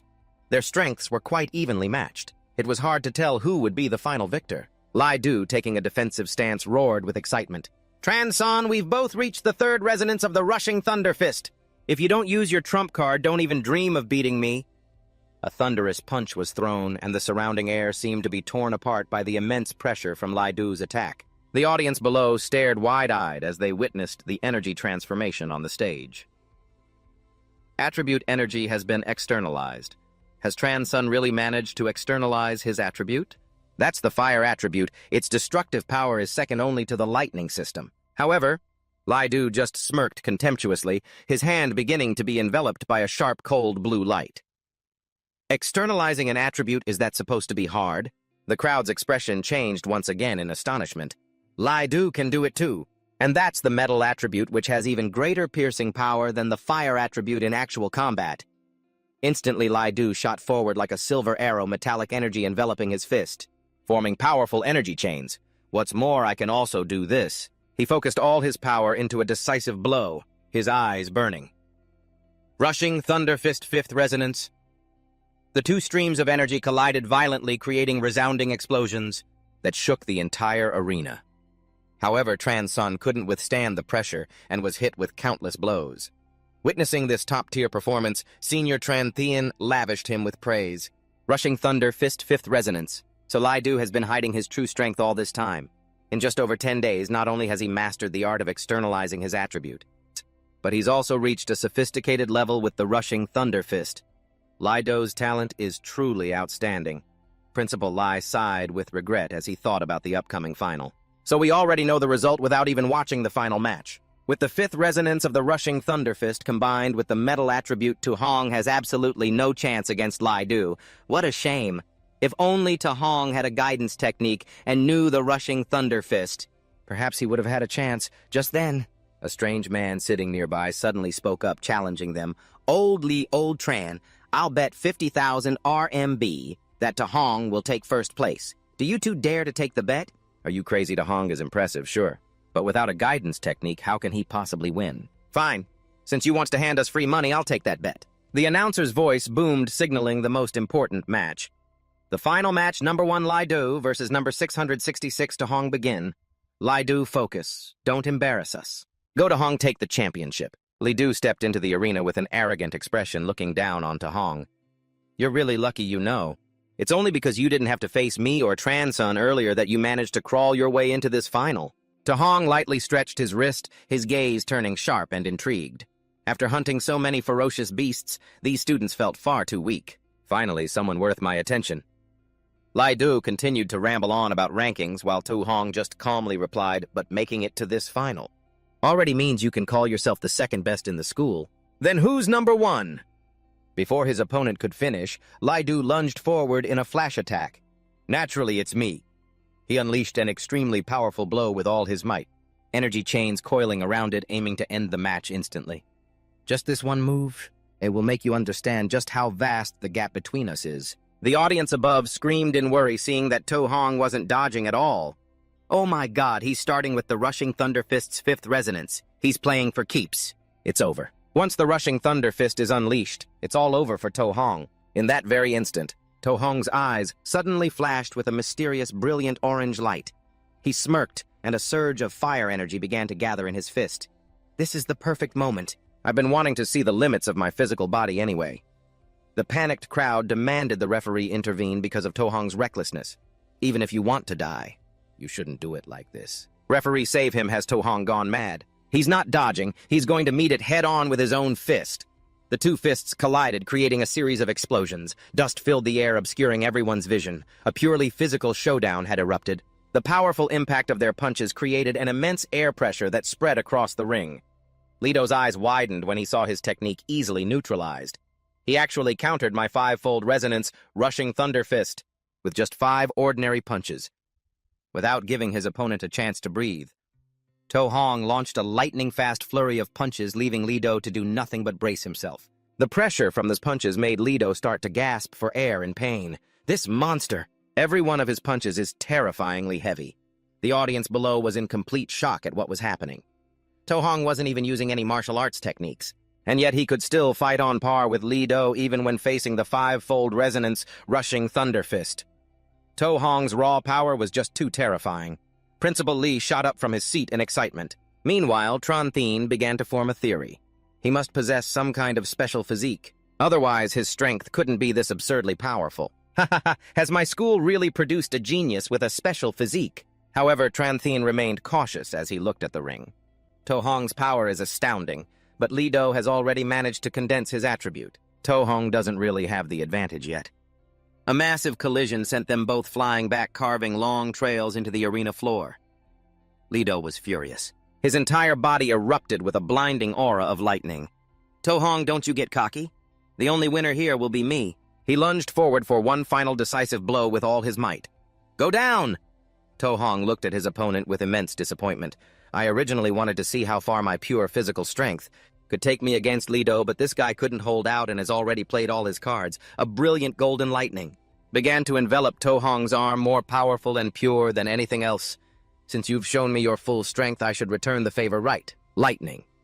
After speaking, he swung his fist and charged forward. Li Do's eyes widened in terror, cold sweat pouring down his face as he saw the violent electric current. You can externalize your attribute too. In the stands, the two seniors were so shaken they leaped from their seats, muttering incoherently. What? How is this possible? My God. Principal. Li's jaw dropped in astonishment while a trembling Tran Thien analyzed. This lightning attribute. To Hong has truly mastered the technique to channel the lightning system. A special physique combined with the strongest offensive attribute, lightning. This talent is truly too monstrous. The two energies of metal and lightning clashed violently in the center of the ring. It created a blinding halo of light that swallowed both opponents. Li Do gritted his teeth, bracing himself in vain as he felt the absolute pressure. His lightning attribute is even stronger than my metal system. As for To Hong, he just smirked arrogantly, his cold eyes looking straight at his gradually weakening opponent. You've shown me your trump card. He focused all his spiritual power into his fist, shouting as he delivered the final blow, shaking the very space around them. Now see my card. Lightning Fist. A terrifying energy explosion occurred. The lightning erupted violently, sending Li Do flying like a kite with its string cut. Li Do lay sprawled on the arena floor, fresh blood spilling from his mouth. His eyes were dazed, unable to believe what had just happened.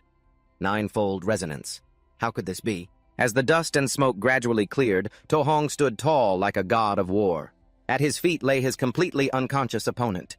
The entire arena fell into a dead silence. Everyone seemed unable to believe their eyes at this outcome. The psychological earthquake immediately erupted into feverish cheers. The ninefold resonance rushing Thunder Fist. He's reached the state of perfection. Is this for real? Did Brother To Hong really win? This is insane. To Hong's rushing Thunder Fist is even more ferocious than the teacher who taught it. Tran Thien trembled, clutching his head as he realized the shocking truth. Ninefold resonance. He's the genius who disappeared from the school that day. This isn't just a genius. This is a dragon from Spirit City No. 1 High School. The senior's eyes flashed with anticipation, thinking about the future. A monster like this entering the training camp. Those privileged geniuses with their illustrious backgrounds out there are definitely in for a rude awakening. Watching To Hong's back as he casually left the stage, Principal Li sighed with pride. A golden dragon is not a creature of the pond. Upon encountering wind and clouds, it will soar. For To Hong, our little spirit city is just a shallow puddle. He dreamed of the greater battlefields awaiting his student at this training camp. To Hong is destined to undergo a complete transformation and soar to the 9 heavens. The imperial capital Modu, or even the battlefield of the 10,000 races, that's where a monster like him will truly shine. As the sunset descended, painting the old street red, To Hong pushed open the door to his house with a warm voice. Uncle Aunt, I'm home. The uncle, who was busy with the dinner table, quickly looked up and asked with concern, Little Hong, you're back. How was the exam today, son? The boy smiled and replied, Hey, I got first place. The uncle was stunned, then clapped his nephew on the shoulder with pride. First place. Good heavens, you topped the qualifying exam. Does that mean you get to go to that training camp? Right, Su Hong nodded. Yes. In the midst of the happy atmosphere, a series of rapid and rude knocks suddenly rang out, shattering the mood. Knock, knock, knock, knock. a woman dressed luxuriously but with an arrogant demeanor. I stood at the door and shouted, "Hey! Is this the Su family's home?" Su Hong stepped forward to open the door, his face wary. "Who are you?" The woman jerked her chin up, fiddling with her 6 handbags as she spoke in a condescending tone. "You're Su Hong, right? I'm Lin Neon's mother, your classmate. Your school is sending the top 3 from the qualifying exam to the training camp. My son came in 4th. I'm here to discuss you giving up your spot." "For him." She casually pulled out a thick wad of cash and thrust it towards Su Hong with a scornful look. "Here's 30,000 yuan. I'll give you 30,000 to give up your spot for my Lin Nian." Su Hong and his family could only stare in stunned silence at this haughty woman with utter disbelief. Seeing their silence, she began to raise her voice, shouting and threatening them. "What's with this attitude? That training camp was established to train talented individuals to fight on the myriad races battlefield. The competition there is brutal. People can actually lose their lives, you know." She glanced around the shabby house and then uttered insults. "The people in there pop high-grade spirit elixirs like candy and practice superior martial arts techniques like it's nothing. With your family's financial situation, giving up early is me doing you a favor." Hearing the word death, the aunt's face went pale. She grabbed the boy's hand worriedly. "Little Hong, is what she's saying true? Is it really that dangerous there?" The uncle quickly tried to calm his wife, though his own face was full of anxiety. "Alon, calm down." He looked directly into Su Hong's eyes, his voice trembling but serious. "Little Hong, can you promise me that you will always keep yourself safe?" Faced with his family's worry, Su Hong looked straight into his uncle's eyes with a steady gaze and replied succinctly, "Yes." Seeing this, Lin Nian's mother tried to interrupt, but the uncle waved her off. His face showed clear pride and trust. "Are you really going to believe the promise of a child?" "Of course I believe him. The decision to go to the training camp is his own. He's grown up now, and I trust him to keep his word. Besides, if I can't even trust my own family, then why should I trust you?" His words left her choking with anger. Before she could utter another insult, Su Hong decisively slammed the door shut, adding a cold dismissal. "Please leave." Standing in the hallway, she shrieked in helpless rage. "What kind of people are you? Just you wait. You'll be eliminated from the training camp one way or another." Once the space was quiet again, Su Hong turned to his uncle with a look of remorse for having worried his family. "Uncle, I didn't mean to hide the danger from you." But his uncle just gently cut him off. "It's all right, son." He flashed a bright smile and gave the young man an encouraging thumbs up. "I'm just a rough, working-class man. You're more educated and knowledgeable than me, so you definitely understand that training camp better than I do. Once you've decided to face the challenges, our family will always support you with everything we've got." Seeing her husband talk so much, the aunt slapped him on the back, making him jump. "What are you even saying, my little Hong?" "We don't care about your ranking. All that matters is that you come back safely." Receiving such warmth from his family, Su Hong broke into a radiant smile, his eyes sparkling with happiness. "I will." The silent night fell, and the city lights began to twinkle brightly under the vast starry sky. Alone on the rooftop, Su Hong stood looking towards the horizon. His mind was filled with determination. Even though uncle and aunt support me, I know they're worried sick. I absolutely cannot let them down. To protect this hard-won, peaceful life, I have to become even stronger. He opened his system panel, lightly touching the virtual screen to check his results. I fought more than 10 matches in the qualifying exam, and received a total of 285 martial arts value points. It seems that's still not much at all. His gaze stopped on the physique status line, his expression thoughtful. I wonder what kind of high-level martial arts or trump cards the geniuses in the training camp will have. To deal with them, I should prioritize strengthening my physical body first. Su Hong began to circulate his energy. His whole body trembled violently as the system continuously displayed notifications. Mortal physique enhanced by 0.1%. Sweat poured off him like rain. He panted as he looked at the new number he'd reached. Still short, 35.4% to reach 100%. I wonder what kind of special physique will appear after I break through the mortal physique level. He suddenly glanced down. He was stunned to see that 2 of his guidance techniques had changed. Huh? When did the Heavenly Flame and Rushing Thunder guidance techniques level up to 2? He pondered, piecing everything together, his face showing clear astonishment. For the past few days, I've only been practicing the guidance technique and nothing else. Does that mean there are no extra conditions? If I just train diligently like normal, the guidance technique will level up on its own. To test this, he spread his 2 hands, creating 2 powerful streams of fire and lightning energy. If that's the case, I'll aim to raise them to an even higher level tonight. Time passed quickly, and the dawn of a new day began to break. Behind the skyscrapers, Tahong's eyes shot open sharp and full of energy. After a night of relentless, arduous training, he sat cross-legged with a current of lightning and flame intertwining in his palm while the system announced that both guidance techniques had officially reached level 3. Looking at his new status window, a satisfied smile appeared on his lips. Not only had the guidance technique leveled up, but his vitality had also increased by another 3 points. What a pleasant surprise. That morning in the lobby of the old apartment complex, his aunt advised worriedly as she saw him leaving with his luggage, "Be safe, dear. If things get too dangerous, just come back home to your uncle and me." His uncle, standing beside her, put an arm on her shoulder. His wife chuckled heartily, but his eyes were also red-rimmed. "Don't say such unlucky things, dear. Go to the training camp and bring back the #1 spot for me, you hear?" "I will. I'm off now." Tahong waved goodbye and walked away. He left behind the figure of his uncle, trembling with emotion at having to part with his beloved nephew. His aunt turned to tease her husband when she saw him secretly wiping away tears. "Look at you, you're worried sick too. I just said that so little Hong wouldn't worry too much." Tahong strode down the bustling street, a long weapon on his shoulder, attracting quite a few glances from passers-by. As he walked, he suddenly stopped short, his eyes narrowing with vigilance, when he heard a deafening engine roar from behind. A flashy red convertible sports car sped towards him at a terrifying speed, then screeched to a halt right beside him, leaving a long scorch mark on the road. The car door opened.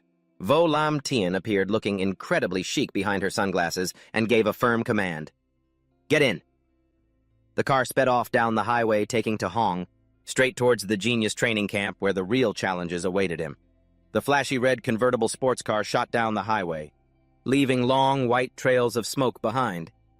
Tahong sat in the passenger seat and turned to look at the woman behind the wheel with a curious expression. "President, did you seek me out because you have some instructions for me?" Vo Lam Tien focused on driving, her face behind her sunglasses growing serious. "Regarding the training camp, there are a few things I need to warn you about. As the president of the Martial Arts Association, I have access to the information of some participants." She revealed the shocking information in a low voice.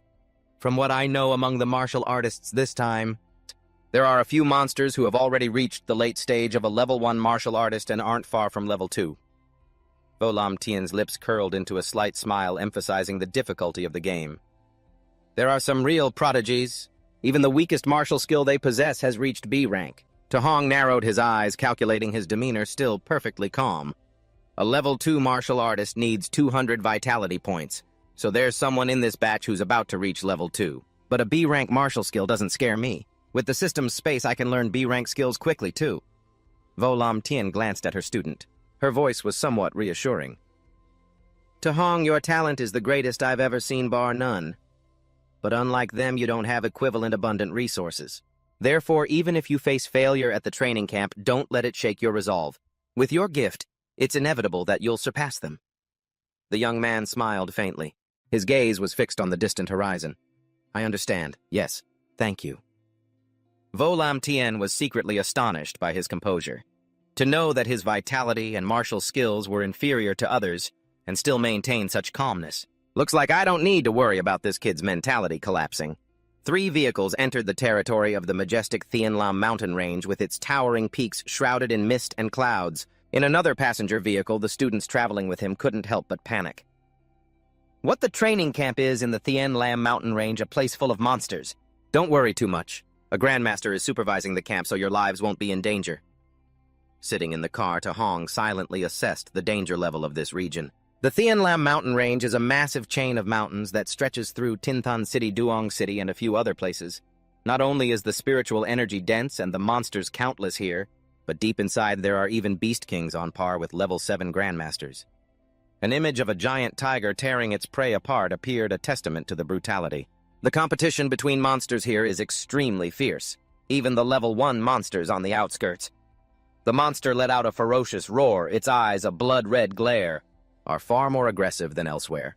An ordinary level 2 martial artist wouldn't dare set foot here casually. A black vehicle carrying the group of students sped smoothly along a trail through the old, gloomy forest. From the darkness of the dense thickets, countless crimson eyes watched the group hungrily. Fear began to spread among the students. "Why do I keep feeling like something is watching us? We're not going to be suddenly attacked by monsters, are we?" Tahong clenched his fists, his eyes glinting with excitement. The competition at this training camp will probably be just as brutal as the way these monsters kill each other here. I must be insane. I'm actually starting to like this feeling. Finally, the convoy came to a stop at a field outpost located in a desolate valley. Stepping out of the car, the students from Tinthan School began to look around, sizing up the competition. Heh, I wonder just how strong these guys are. What met their eyes were geniuses from other places with arrogant demeanors and incredibly high-end equipment. Tuo Hong's group could only stand silently feeling the invisible pressure from the surrounding crowd.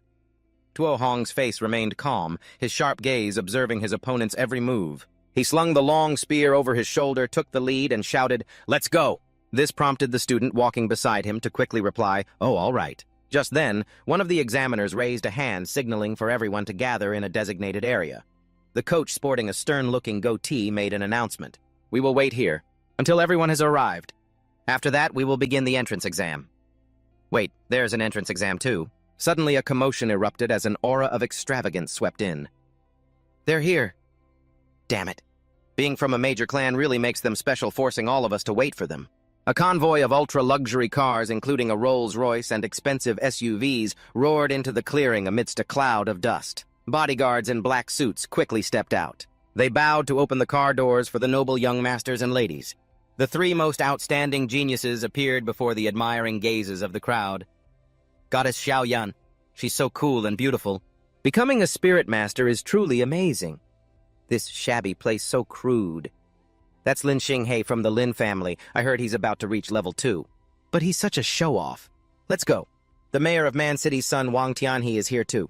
He has a 95% affinity with the fire element and a special constitution too. The trio of geniuses glided through the crowd like true stars, paying no mind to those around them. Tuo Hong's group stepped to the side, keenly feeling the class divide from the very first moment. Tuo Hong smirked slightly, a challenging glint flashing in his eyes. So those three in the lead are the top geniuses of Spirit City that the chairman mentioned. Let's see just how brilliant you all really are. Once everyone had gathered, the coach, holding a list, announced in a loud voice, "Everyone is present. I will now announce the rules for the entrance exam." He pointed towards the deep, ancient forest ahead. The training camp is located within the Tianlin mountain range, 30 kilometers from this outpost. An image of an ancient command token appeared on the screen. The illustration pulsed with power.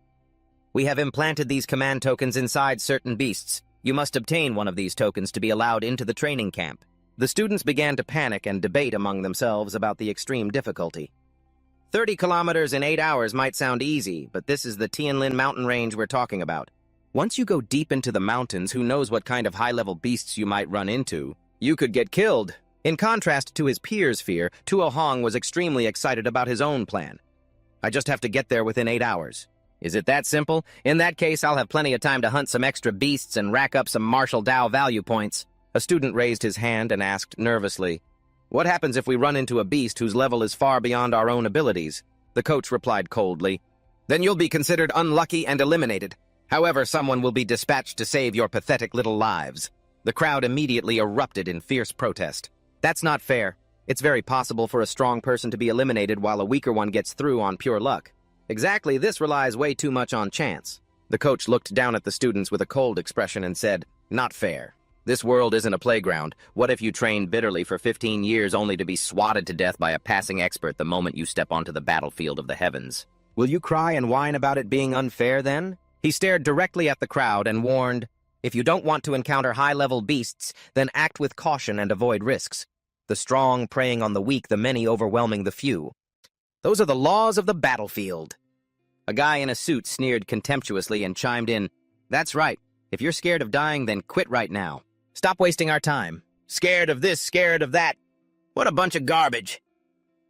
A male student wearing a backpack angrily pointed a finger right in his face and yelled, "Say that again, I dare you." The guy in the suit replied nonchalantly, "You're a coward and a piece of trash. If you've got a problem with that, then come on. I'll cripple you." The coach glanced at his list and calmly continued, "Fighting is prohibited within the barracks. But once you enter the mountains, we will not intervene whether you're stealing a command token or just beating someone up because you can't stand the sight of them. Feel free." Upon hearing this, the guy in the suit and the one with the backpack glared at each other, their eyes flaring with killing intent and crackling with brilliant sparks of lightning. Tuo Hong, who was carrying his weapon on his shoulder, thought to himself, "This training camp is ruthless. With these rules, they're practically encouraging us to slaughter each other. I bet more than half of the people here will be eliminated." But then again, he observed the surrounding crowd and an idea quickly formed. If I start picking fights with this bunch, wouldn't I be able to earn a ton of martial Dao value points? The coach suddenly tapped the watch on his wrist and shouted, "All right, that's enough talk. The official test starts now. All of you get out." The students immediately sprinted frantically towards the forest, screaming, "Charge! I will definitely pass!" "Don't push me. Get out of the way." The scene shifts deep into the forest where two figures were zipping through the dense canopy of ancient trees. The guy with the backpack was now right on the tail of the guy in the suit, and he roared. "Come on, I'll send you packing right now if you're that eager to be eliminated." "I'll be happy to oblige." Not one to back down, the guy with the backpack spun around, threw a flaming punch, and screamed, "You're dead!" "Ah!" The guy in the suit also swung a fist enveloped in blue energy to counter. The two elemental-powered fists quickly collided, creating a powerful shockwave. A powerful blast blew away the surrounding branches and leaves as they lunged at each other, continuously exchanging lightning-fast and brutal blows. The guy in the vest finally delivered an overwhelming strike. The guy with the backpack couldn't block in time and was sent flying backward. Hong stood casually on a high branch, observing. He rested his chin on his hand, feeling disappointed. He had intended to use this chance to see just how strong these supposed geniuses really were. But, is this all they've got? Not nearly as impressive as the rumors made them out to be. I probably wouldn't get many martial arts points for beating them anyway. With that thought, he quietly turned to leave in search of a bigger target. It's best to use my time wisely. It'd be better to hunt a few high-level beasts. But just then the rich guy's arrogant voice rang out as he twisted his opponent's arm. "Once poor, always poor! What's the point of training so hard? How can you possibly compete with the power my family has built up over generations?" The opponent gritted his teeth in fury. "Shut your mouth! Don't you dare lump me in with that low-class trash!" Hearing the words low-class and poor, Hong suddenly stopped in his tracks.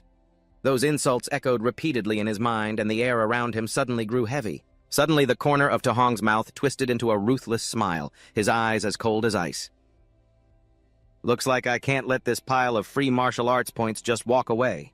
You see, sometimes the poor have their own ways of collecting debts." He calmly stepped out of the shadows, walking toward the two struggling fighters, and spoke a single quiet line. "Stop fighting!" Hong had a large, dry branch slung over his shoulder, like a greatsword, his presence overwhelming. "Instead, how about you come play with me?" The two guys whipped around at the same time, shouting furiously, "Play with what? What's this, another poor bastard? Get lost or I'll beat you to a pulp." "Who the hell do you think you are interfering in our fight?"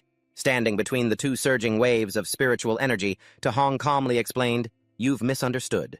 What I mean is, how about the two of you stop fighting each other and join forces to fight me instead?" Feeling humiliated, the poor student shot forward like an arrow. "You dare look down on me? You must have a death wish." A punch that felt like it weighed 1,000 pounds tore through the air, aimed straight for Hong's face with the intent to knock him out instantly. In response, Hong immediately unleashed a powerful spinning kick. It created an arc-shaped shockwave that sent both arrogant fighters flying. The rich young master sat sprawled on the ground, drenched in a cold sweat. Trembling, he couldn't believe his eyes. How is this possible? He and I are evenly matched, yet he was defeated in a single move. Before the rich guy could even pull himself together, Hong had already closed the distance with terrifying speed. The sight made him cry out in terror, "He's too fast!" But Hong just replied coldly, "Now it's your turn." Suddenly the young master's eyes went wide. Beads of sweat streamed down his face, which was drained of all color as he realized he stood absolutely no chance of fighting back. With barely a hint of hesitation, Hong swung the piece of wood in his hand, landing a fatal blow right in his opponent's face. Sure enough, dust and raw force exploded outwards. The blow was so powerful that the guy in the suit was sent flying for meters, his back slamming into an ancient tree, his face contorted in pain and shock. Once he was dealt with, Hong casually slung the piece of wood over his shoulder. He calmly looked down at the two defeated opponents on the ground and left them with a sarcastic remark. "This is the price you pay for daring to look down on common martial artists." Meanwhile, in the monitoring room, the officers couldn't help but be amazed as they watched the screen. Where the hell did this kid come from? They were in a bloody fight, and he just appears and takes them both down in an instant. So do the two who got knocked out count as eliminated? The instructor with the goatee maintaining his stern expression slowly answered the question. No. They haven't actively signaled for help, so the assessment will continue. Understood, sir, the subordinate replied respectfully. A moment later, the man in the suit began to stir his groggy eyes, trying to adjust to the dizziness from that devastating blow. Ugh, the pain. It was too much. He clutched his swollen face, roaring in absolute fury as he recalled the moment of his humiliation. Damn it, that hurts. Just as he tried to sit up, he froze, noticing the broken piece of wood lying right next to his leg. As for To Hong, he was long gone, vanished deep into the ancient forest. The more he thought about it, the more furious he became. He gritted his teeth, his eyes burning with hatred. You son of a bitch, I've never been humiliated like this. You'd better hope I don't find you, because if I do, you're dead meat. On the other side of the tree, the student in the gray shirt was also clutching his stomach, wincing with endless regret. Damn it, if I hadn't been so careless, I wouldn't have lost so miserably to that kid. The two of them who were at each other's throats just moments ago now looked at one another with expressions of shared, bitter humiliation.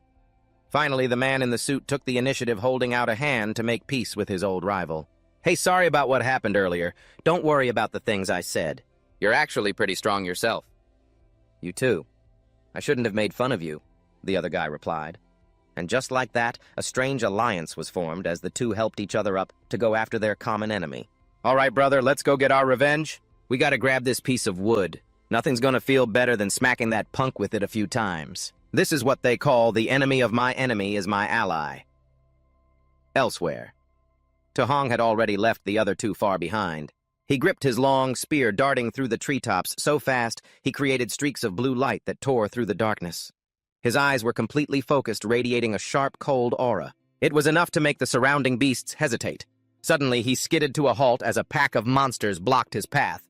What in the world? It's a pack of level 1 long-tusked wild boars. Early stage, huh? Looks like this Tianlin mountain range is crawling with fierce beasts. I've already lost count of how many packs I've run into.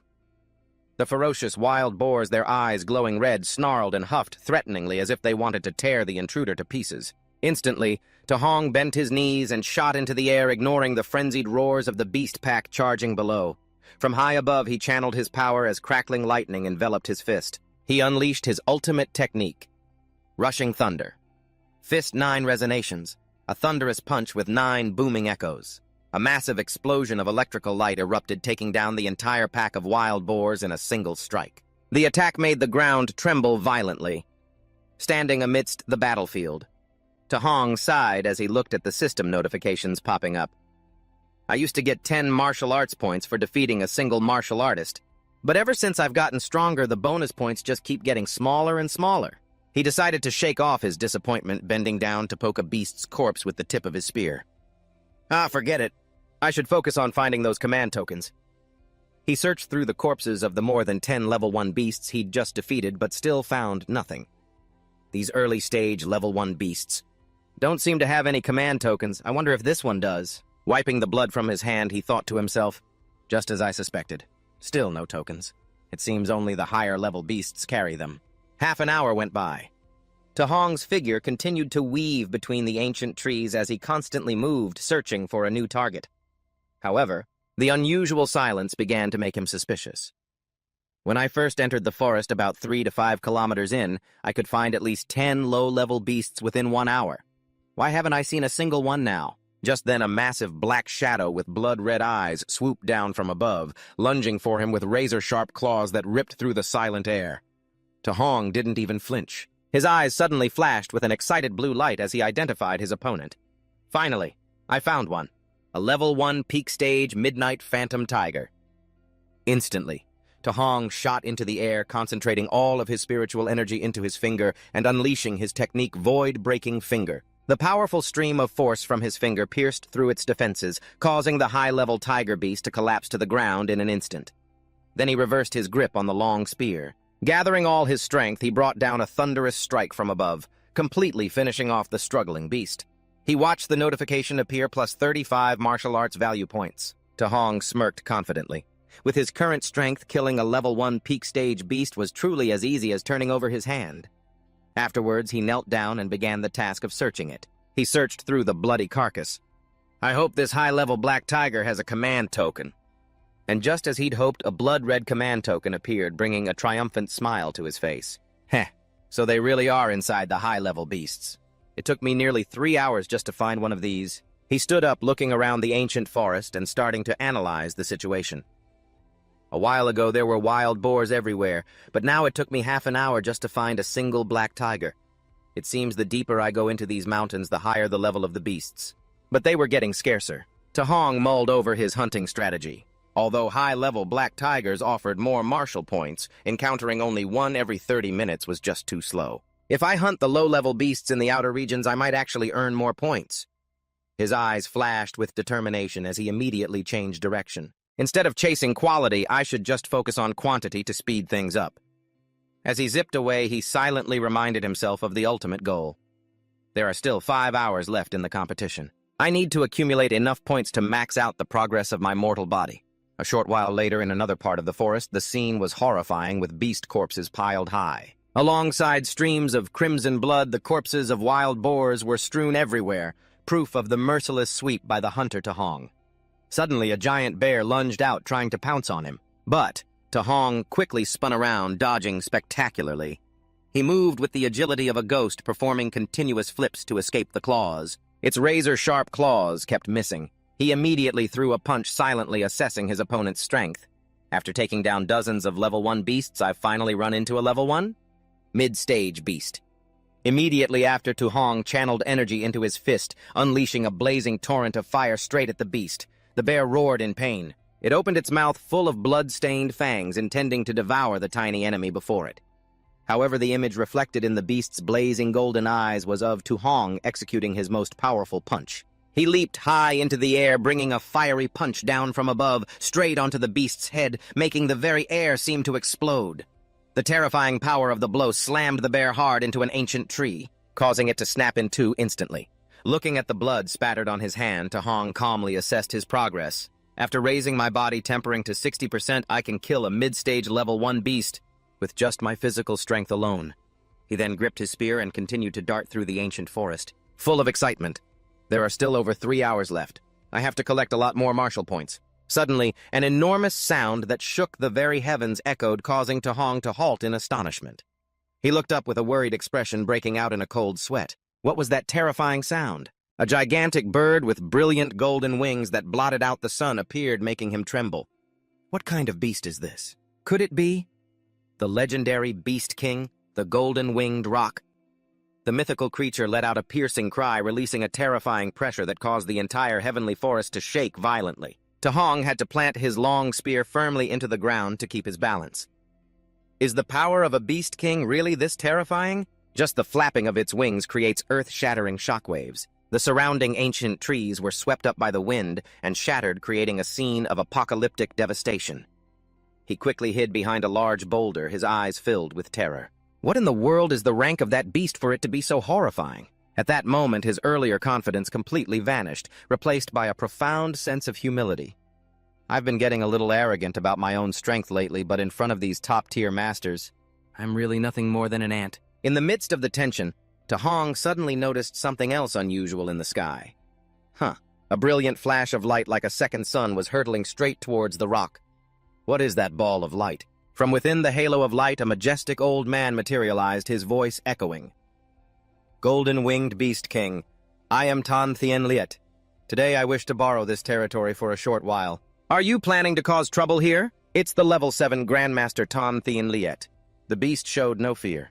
It flapped its wings and roared back in fury. I never said I would lend it to you. And Tan Thien Liet laughed arrogantly, his fist accumulating immense spiritual energy. Then I will beat you until you agree. A battle of grandmasters erupted. Streaks of green and gold light intertwined, tearing apart the clouds above the mountain peak. The golden-winged roc spread its wings to counterattack, creating furious gales. They carried a sharp force that sliced through the ground below. The old man, Tan Thien Liet, let out an authoritative roar, silence, then shot forward at extreme speed. A series of chain explosions occurred in midair as the Grandmaster relentlessly unleashed powerful techniques on the beast. Finally, Tan Thien Liet landed an incredibly heavy punch on the Beast King's head. Its blood sprayed across the burning sky. Standing amidst that fiery sky, Grandmaster Tan Thien Liet radiated a suppressive aura and coldly commanded the golden-winged roc. Don't make me repeat myself a second time. Get out of here now. I, Tanthian Leet, am officially taking over this land. Immediately, the Beast King, though resentful, had no choice but to flap its wings and flee, leaving behind a lingering threat. You just wait. Enough of your whining and get out of my sight! After repelling his fated rival, the old man slowly collected his breath. His face remained stern, but his gaze softened slightly. Right after that, he unleashed a wave of brilliant golden spiritual energy that enveloped the entire valley. His voice thundered, I am the Level 7 Grandmaster Tanthian Leet. All students, there is no need to panic. The assessment will continue as scheduled. Gazing up at that great figure from the base of the cliff, Tahong couldn't suppress his shock, sweat streaming down his face. So this is the true power of a Level 7 human martial artist, and then his astonishment quickly transformed into a blazing will. A determined look shone in his eyes. Sooner or later I will reach that divine level. Looking out into the distance, the full view of the fortified military training camp came into sight, nestled in the heart of the Heavenly Forest mountain range, looking like an impregnable fortress. Having just landed on the ground, before his reverent subordinates, Grandmaster Tan waved his hand dismissively and muttered, That golden-winged rock is so troublesome. I just wanted to borrow the area as a training ground for a bit. If it had just agreed from the start, it wouldn't have had to take a beating from me now, would it? Right behind him were two talented Level 5 martial artists. Lin Ze exclaimed, He truly is Master Qin. His strength is even more terrifying than the rumors say. The golden-winged Beast King is famous for its unparalleled physical power. And yet you completely subdued it.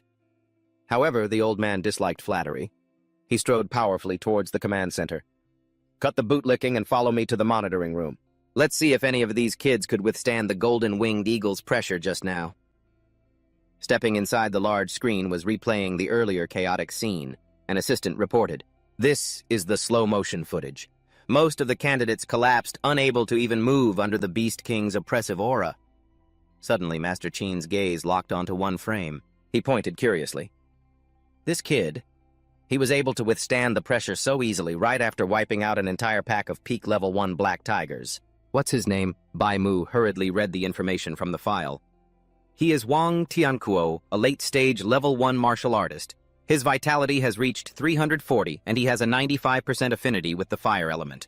He possesses a special physique, a godly body of unparalleled strength, and he's also the son of Spirit City's mayor, sir. Master Qin stroked his beard and smirked. The mayor's son, huh? He always said having kids was like playing the lottery. After having over 100, he finally managed to get one decent one. Continuing to observe another screen, he nodded in approval at a young master's footwork. This kid actually managed to escape the range of my aura's influence. His footwork is truly astonishing. Lin Xinghe, late-stage Level 1 vitality of 325 96% affinity with the wind element, from the Lin family in Spirit City. Then he noticed a girl who was completely calm. Within a psychic protective circle? Impressive. A psychic master is she? Using spiritual power to nullify the golden-winged eagle's pressure. Not bad at all. Xiao Yan, mid-stage Level 1 psychic master vitality of 295% affinity with the wood element. A descendant of the Xiao family. He recognized the superiority of this group. Master Qin crossed his arms thoughtfully. These three handled the pressure with ease, which proves their strength far surpasses their peers. Are there any other promising talents? Yes, sir, there are. Lin Ba and Wang are all mid-stage Level 1 from the major families. The assistant flipped through the file with a perplexed look and continued his report. Master Qin, the 10 or so people I just mentioned, are all at mid-stage Level 1 and didn't lose consciousness from the Beast King's pressure. But what's strange is, why are they all from the great families? What about the students from the schools? Specifically, what about the number 1 high school? Master Qin sighed in disappointment as he looked at the lackluster list. The students from the schools are mostly just early-stage Level 1. The 3 best from number 1 high. And I've also just recently broken through. Forget it, I've seen enough. The reputation of Spirit City's number 1 high school is truly all bark and no bite. But just as he was about to turn away, Lindsay's eyes suddenly went wide. He pointed at the screen and shouted, Wait! What the hell is going on with that kid? On the screen, Su Hong was brandishing his spear, mowing down beasts as if they were nothing, which horrified Lin Ze. He just endured the Beast King's oppressive aura, and he still has the energy to hunt monsters like this. The female assistant next to him was trembling, just as much sweat pouring down her face. He's a monster from Spirit City's number 1 high school! Lindsay snapped in annoyance, trying to regain his composure. What monster don't overreact like that in front of the master? However, the moment he took Su Hong's file, Lindsay's face immediately paled, his lips trembling uncontrollably. This really is a monster. Master Qin found this strange and snatched the paper away. His voice was stern. You two are both level 5. What kind of talent haven't you seen before? Why make such a fuss? Besides, they're still young. Their minds haven't been properly honed yet. But then, the master's own pupils contracted in shock as he looked at Su Hong's unbelievable profile. Is this kid even human? 100% affinity with all elements, and he possesses a special physique. How can a monster like this even exist in the world? The level 7 master's entire body trembled with excitement. He roared in astonishment. How can such an anomaly come from a remote place like Spirit City? This isn't a once-in-a-century talent. It's a once-in-a-millennium talent. He gripped the paper so tightly it crumpled. His eyes lit up as if he'd found a treasure. My God, I've truly hit the jackpot. Geniuses truly do have good fortune. Suddenly he paused, squinting at the cultivation section, then wondered, wait, with this kind of innate talent, why is Su Hong only at early stage level 1 with a vitality of just 123? This makes absolutely no sense for someone with his talent. The assistant explained softly, but his words struck Master Qin like a thunderbolt. This young man, Su Hong, is practicing 7 different types of Qi guidance techniques at the same time, sir. What practicing 7 types at once? Even a god would be destroyed by that method. No wonder his cultivation progress is so slow. The chairman of the Spirit City Martial Arts Association, his name is Wu Lingxian, correct? Didn't he explain this to the boy? Just as Master Qin was seething with regret over the wasted talent, a martial artist entered and announced, Master Qin, the students have begun to assemble at the training camp, sir. He took a deep breath, regaining his composure. Good. Let's go. Let me get a look at this monster. As soon as he entered the camp gate, the top 3 geniuses immediately bowed respectfully. This junior greets Master Qin. This made the old master nod in satisfaction.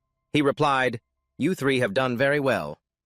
Behind them, a crowd of candidates shuffled in their faces, pale as sheets, panting and complaining, We finally made it. I thought I was going to die in there. It was the golden-winged beast king, after all. 7.5 hours had now passed since the start. The Grandmaster, floating in midair, looked down at the exhausted crowd and thought to himself, I doubt anyone else is coming. Maybe I should just end this early. After all, if they haven't arrived by now, it just proves they're too weak. Yet his eyes couldn't stop searching the darkness of the forest, his anxiety clear. Why hasn't that monster Ta Hong shown up yet? Don't tell me he got lost. Or has my treasure truly been eliminated? Just as the Grandmaster was at his most impatient, a tall figure carrying a long spear on his shoulder emerged from the edge of the sun-drenched forest. That kid finally decided to show himself. Ta Hong walked with an exhausted look, his entire body drenched in fresh blood, but his eyes were still sharp and calculating. I've finally made it. I was so focused on grinding for martial arts points that I almost forgot the time. Witnessing his tattered state, the surrounding students couldn't help but feel a mix of coldness and horror. They murmured, Look at this guy, he looks even worse off than I do, but it's strange. There isn't a single wound on him. Just how many beasts did he have to kill to get that filthy... Suddenly, the young master in a suit who was beaten earlier jumped up, roaring in frustration, I've finally got you now, you little brat. But his companion quickly stopped him. Don't be rash. Once we're inside the training camp, we'll have plenty of ways to deal with him. On the other side, the trio of geniuses was also drawn by the newcomer's appearance. While Tio Yen seemed intrigued, Vuong Tiantak just gave a cold nod. Interesting. Arriving right at the last minute. This guy's a real pro. The bell signaling the end rang out, and the instructor announced loudly to all the candidates, 8 hours are up. Anyone who has not yet arrived is eliminated. Now I will explain the functional areas and rules of this training camp. He pointed towards the magnificent state-of-the-art structures shining in the sunset. There are a few main areas in the camp that you all need to remember. The gravity training room, the footwork training hall, and the beast combat room. Next, he turned towards an ancient solemn structure and emphasized, and most importantly, the martial arts pavilion. Here you can use points to exchange for martial techniques, footwork manuals, elixirs, and weapons, even A-rank equipment. Hearing this, even though Ta Hong was sitting on the ground from exhaustion, his eyes suddenly lit up with hope. A rank equipment. Coming to this training camp was definitely the best decision of my life. However, the instructor immediately threw cold water on their excitement. But to use any of the facilities here, you must pay with contribution points. He raised a thumb challengingly and explained further, and there is only one way to earn contribution points. That is by passing the training course's tests. Those with outstanding performance will receive huge additional rewards. Seeing that it was getting dark, the instructor spread his arms wide. He commanded the crowd sprawled on the ground, "It's getting late! Those who still have energy can go train. As for the injured, follow me to the dormitories to rest. I don't want anyone dying under my watch." After getting his room, Hong slammed the door shut, letting out a soft sigh of relief upon seeing the comfortable single room. Thank goodness it's a single room. From now on, I won't have to worry about anyone seeing me when I cultivate and level up. He took off his blood-soaked shirt, sat cross-legged on the bed, and excitedly called out, "System display status panel? I've been waiting for this moment for so long. With a total of 354 martial arts points, it's time to max out the mortal body." As soon as the upgrade process began, a brilliant stream of fiery light erupted, enveloping Hong's toned body. System notifications continuously flashed mortal body at 70%, 80%, 90%. Suddenly, a terrifying surge of power exploded through his veins, making his eyes blaze like divine fire. The system sent a shocking notification. Mortal body has reached 100%, beginning evolution process. All the meridians on Hong's body lit up like glowing electric wires connecting to form a constellation diagram. A majestic aura that could overwhelm all creation emanated from him. The energy escaping his body formed small tornadoes that swept through every corner of the room, making the space feel like it was about to collapse under the immense pressure. A moment later, the fiery light gradually subsided. Hong opened his eyes, feeling the miraculous change in every muscle fiber. His muscles had become harder and more perfect than ever. He clenched his fist, stunned by the surging power he felt. Just the raw physical strength bursting out is this astonishing. Looking at the system screen displaying his new constitution, Hong was stunned. Tyrant body. The strongest constitution for physical power among all constitution types. I've never even heard of it in this world. He continued reading the mysterious descriptions and deduced silently, soul level 0%. This means the tyrant body can still be upgraded further. I wonder to what terrifying extent this heaven-defying constitution can evolve. Standing up and putting his shirt back on, Hong picked up his long spear with unconcealed excitement. This special constitution is unbelievable. I need to go test out the strength of this tyrant body and see what its limits are. But the moment he tightened his grip on the C-grade alloy shaft of the spear to prepare to channel his power, something unbelievable happened.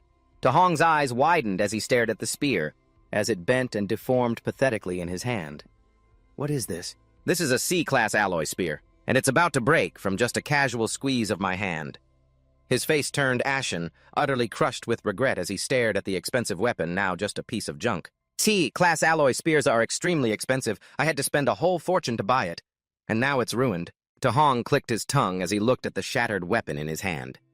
The truth is, I found this spear in the wilderness outside Spirit City, so it didn't cost me a dime. But now I need to save up enough contribution points for an A-class alloy spear. No sooner said than done, he immediately threw on his jacket and walked out of the room, his eyes filled with determination. I wonder how many hundreds of kilograms I can handle if I wear a gravity suit to earn contribution points. In the large warehouse area, a gasp of amazement suddenly echoed, stirring up the entire space. Oh my God, a full 3,000 kilograms. In the middle of the terrified crowd, Vuong Tien Tak jumped high into the air while muttering arrogantly, still a little light. The people around him whispered, 3,000 kilograms and he's calling it light. He can even jump with it. A normal level 1 martial artist can probably only handle a few hundred kilograms at most. Witnessing that strength, Tu In and Lam Tin Ha also had to frown in admiration. Vuong Tien Tak's strength is truly monstrous. What a brute. Meanwhile, in the control room, Grandmaster Tan Thien Liet stroked his beard in satisfaction as he watched the screen, thinking, I can't believe Vuong Tien Tak can carry 3,000 kilograms so easily, as expected of a barbarian god physique. However, the female assistant was worried about another target, so she quietly asked Grandmaster Tan about Tu Hong cultivating 7 types of chi guiding techniques at the same time. When should we go see him to explain the situation in detail? We can't be too direct. Grandmaster Tan's gaze suddenly deepened. He replied sternly, Geniuses are often very arrogant. Being direct will only be counterproductive. We need to use other methods to make him realize his mistake and give it up willingly. Next, he turned to Lam Trak to ask about a secret plan. Are the martial artists assigned for the night raid all gathered?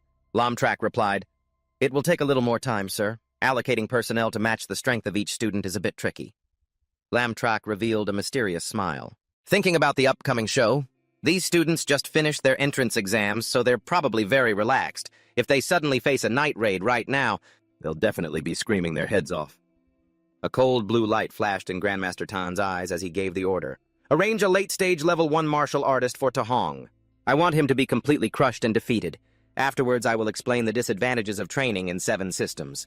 I'm sure he will listen obediently then. Hearing this, the assistants broke into a cold sweat and asked worriedly, "A late-stage level 1 martial artist has a vital energy of over 400 and a combat power of up to 5,000, while Tahong's is only just over 100. Is this really a good idea? What if his martial heart is shattered?" The Grandmaster waved it away with a determined expression. "Nonsense. I'm doing this to correct his mistake. If his martial heart shatters that easily, then it only proves that he's worthless trash." In the dark of night, an announcement rang out. "Look, Vuong Tianthak is heading to the gravity room to train everyone. Let's go watch." This also caught the attention of the wandering Tahong. Standing in the middle of the empty equipment hall, he looked around and mumbled, "Did everyone go to watch Vuong Tianthak train? Maybe I should head over there to check it out in a bit." First, Tahong walked over to the equipment box and picked up a yellow bracelet. This is a smart bracelet. Is it used to calculate contribution points? The box was labeled, "Point Calculating Bracelets. Please take one." Holding the device, he casually walked over to the heavy armor section, curiosity clear on his face. Stopping in front of a special rack, Tahong exclaimed in shock, "The heaviest set is 10 tons! Is it made from a super heavy alloy? Who on earth could even wear this thing?" To test his strength, he tried to lift a 5-ton set, but his face quickly contorted from the pressure. "This is really heavy. I can wear it, but it will severely affect my speed and I won't be able to last long." Despite the difficulty, he was still determined to put on the armor, concealing it under his clothes. Dressed in his baggy uniform, Tahong immediately tested it out, performing extremely fast bursts of speed and flips, creating faint blurs of light throughout the room. He stood firm, smiling, faintly satisfied with his choice. 5 tons is the most suitable weight for me right now. While adjusting his gear, Tahong silently compared himself to his strongest rivals. I wonder what weight Vuong Tianthak and the other two chose. They're all late-stage level 1, so it's probably around this much, or maybe a little stronger than me. With the intention of learning from them, he put on his jacket and walked out, heading towards the brightly lit tower. I should go observe their training methods. Hopefully I can pick up some experience. Outside the pyramid-shaped gravity room, the crowd was shouting excitedly, "Vuong Tianthak is a total beast!" He went into the gravity room without even taking off his 3-ton weighted suit. Looking at the monitor, everyone's jaw dropped. He even dared to set the gravity to 2 times the normal level. That's insane. Even though he looks like he's struggling, that's a total of 6 tons of pressure. But Tahong, watching from the side, looked completely bewildered. Vuong Tianthak's weighted vest is only 3 tons. That light. It seems I've misunderstood the endurance of the overlord body. Just then, he happened to spot some of his schoolmates huddled in a corner, looking utterly dejected. Tahong walked over and asked, "Transon Li-Tu, what's wrong? Why aren't you guys inside the gravity chamber training?" One of them answered timidly, "They're all terrifyingly strong. The gap is just too big. If we go in there, we'll definitely be compared to them. It's too embarrassing." The group could only look at each other and sigh, weary from the harsh reality of the power gap in this training camp. Ignoring his friend's insecurity, Tahong nonchalantly walked towards the entrance, shocking them. "Tahong, are you really going in there? Aren't you afraid of being embarrassed? You should wait until it's empty." The surrounding crowd started to snicker as they watched him walk. "Wait, is this guy brain dead? He's going in empty-handed. He's not even wearing a weighted vest and he dares to go in there. Does he really think he can surpass Vuong Tianthak's gravity multiplier? What shameless nerve!" Tahong calmly stepped through the glowing doorway, leaving all the gossip behind him. Gravity chambers are extremely expensive to build, so only the major families can afford them. I can't miss this golden opportunity. Standing in the center of the room, he began to calculate carefully. I'm currently wearing a 5-ton weighted vest. If I set the gravity to 2 times, that'll be 10 tons. I could probably only last about 10 minutes. So he reached out and adjusted the control panel to a safer level to extend his time. It's best to set it to 1.5 times gravity. That way I can hold out a little longer. Gravity, 1.5x. As soon as the machine activated, Tahong's entire body buckled. Green veins bulged under the immense pressure. This is heavy. Outside, the group of students looked at the display screen and burst out laughing. He's not even wearing a weighted vest. And yet, he only dared to set it to 1.5 times gravity. Just as you'd expect from the guy who finished last, he's ridiculously weak. However, inside, Hong was feeling a miraculous change as he sat cross-legged to cultivate. This expensive gravity chamber really lives up to its name. Under this heavy pressure, circulating my energy technique is much harder, but my cultivation speed is noticeably faster. 2 hours passed while the others had given up long ago. Hong remained motionless like a statue amidst a blazing red mist. The scene ended with Hong's eyes suddenly snapping open, radiating a powerful, deep blue spiritual energy. It marked a huge leap forward for his mind and body. Looking at his status panel, all of his techniques, except for the lightning and fire systems, had simultaneously leveled up. Notably, Hong's vitality stat had soared from 126 to 130.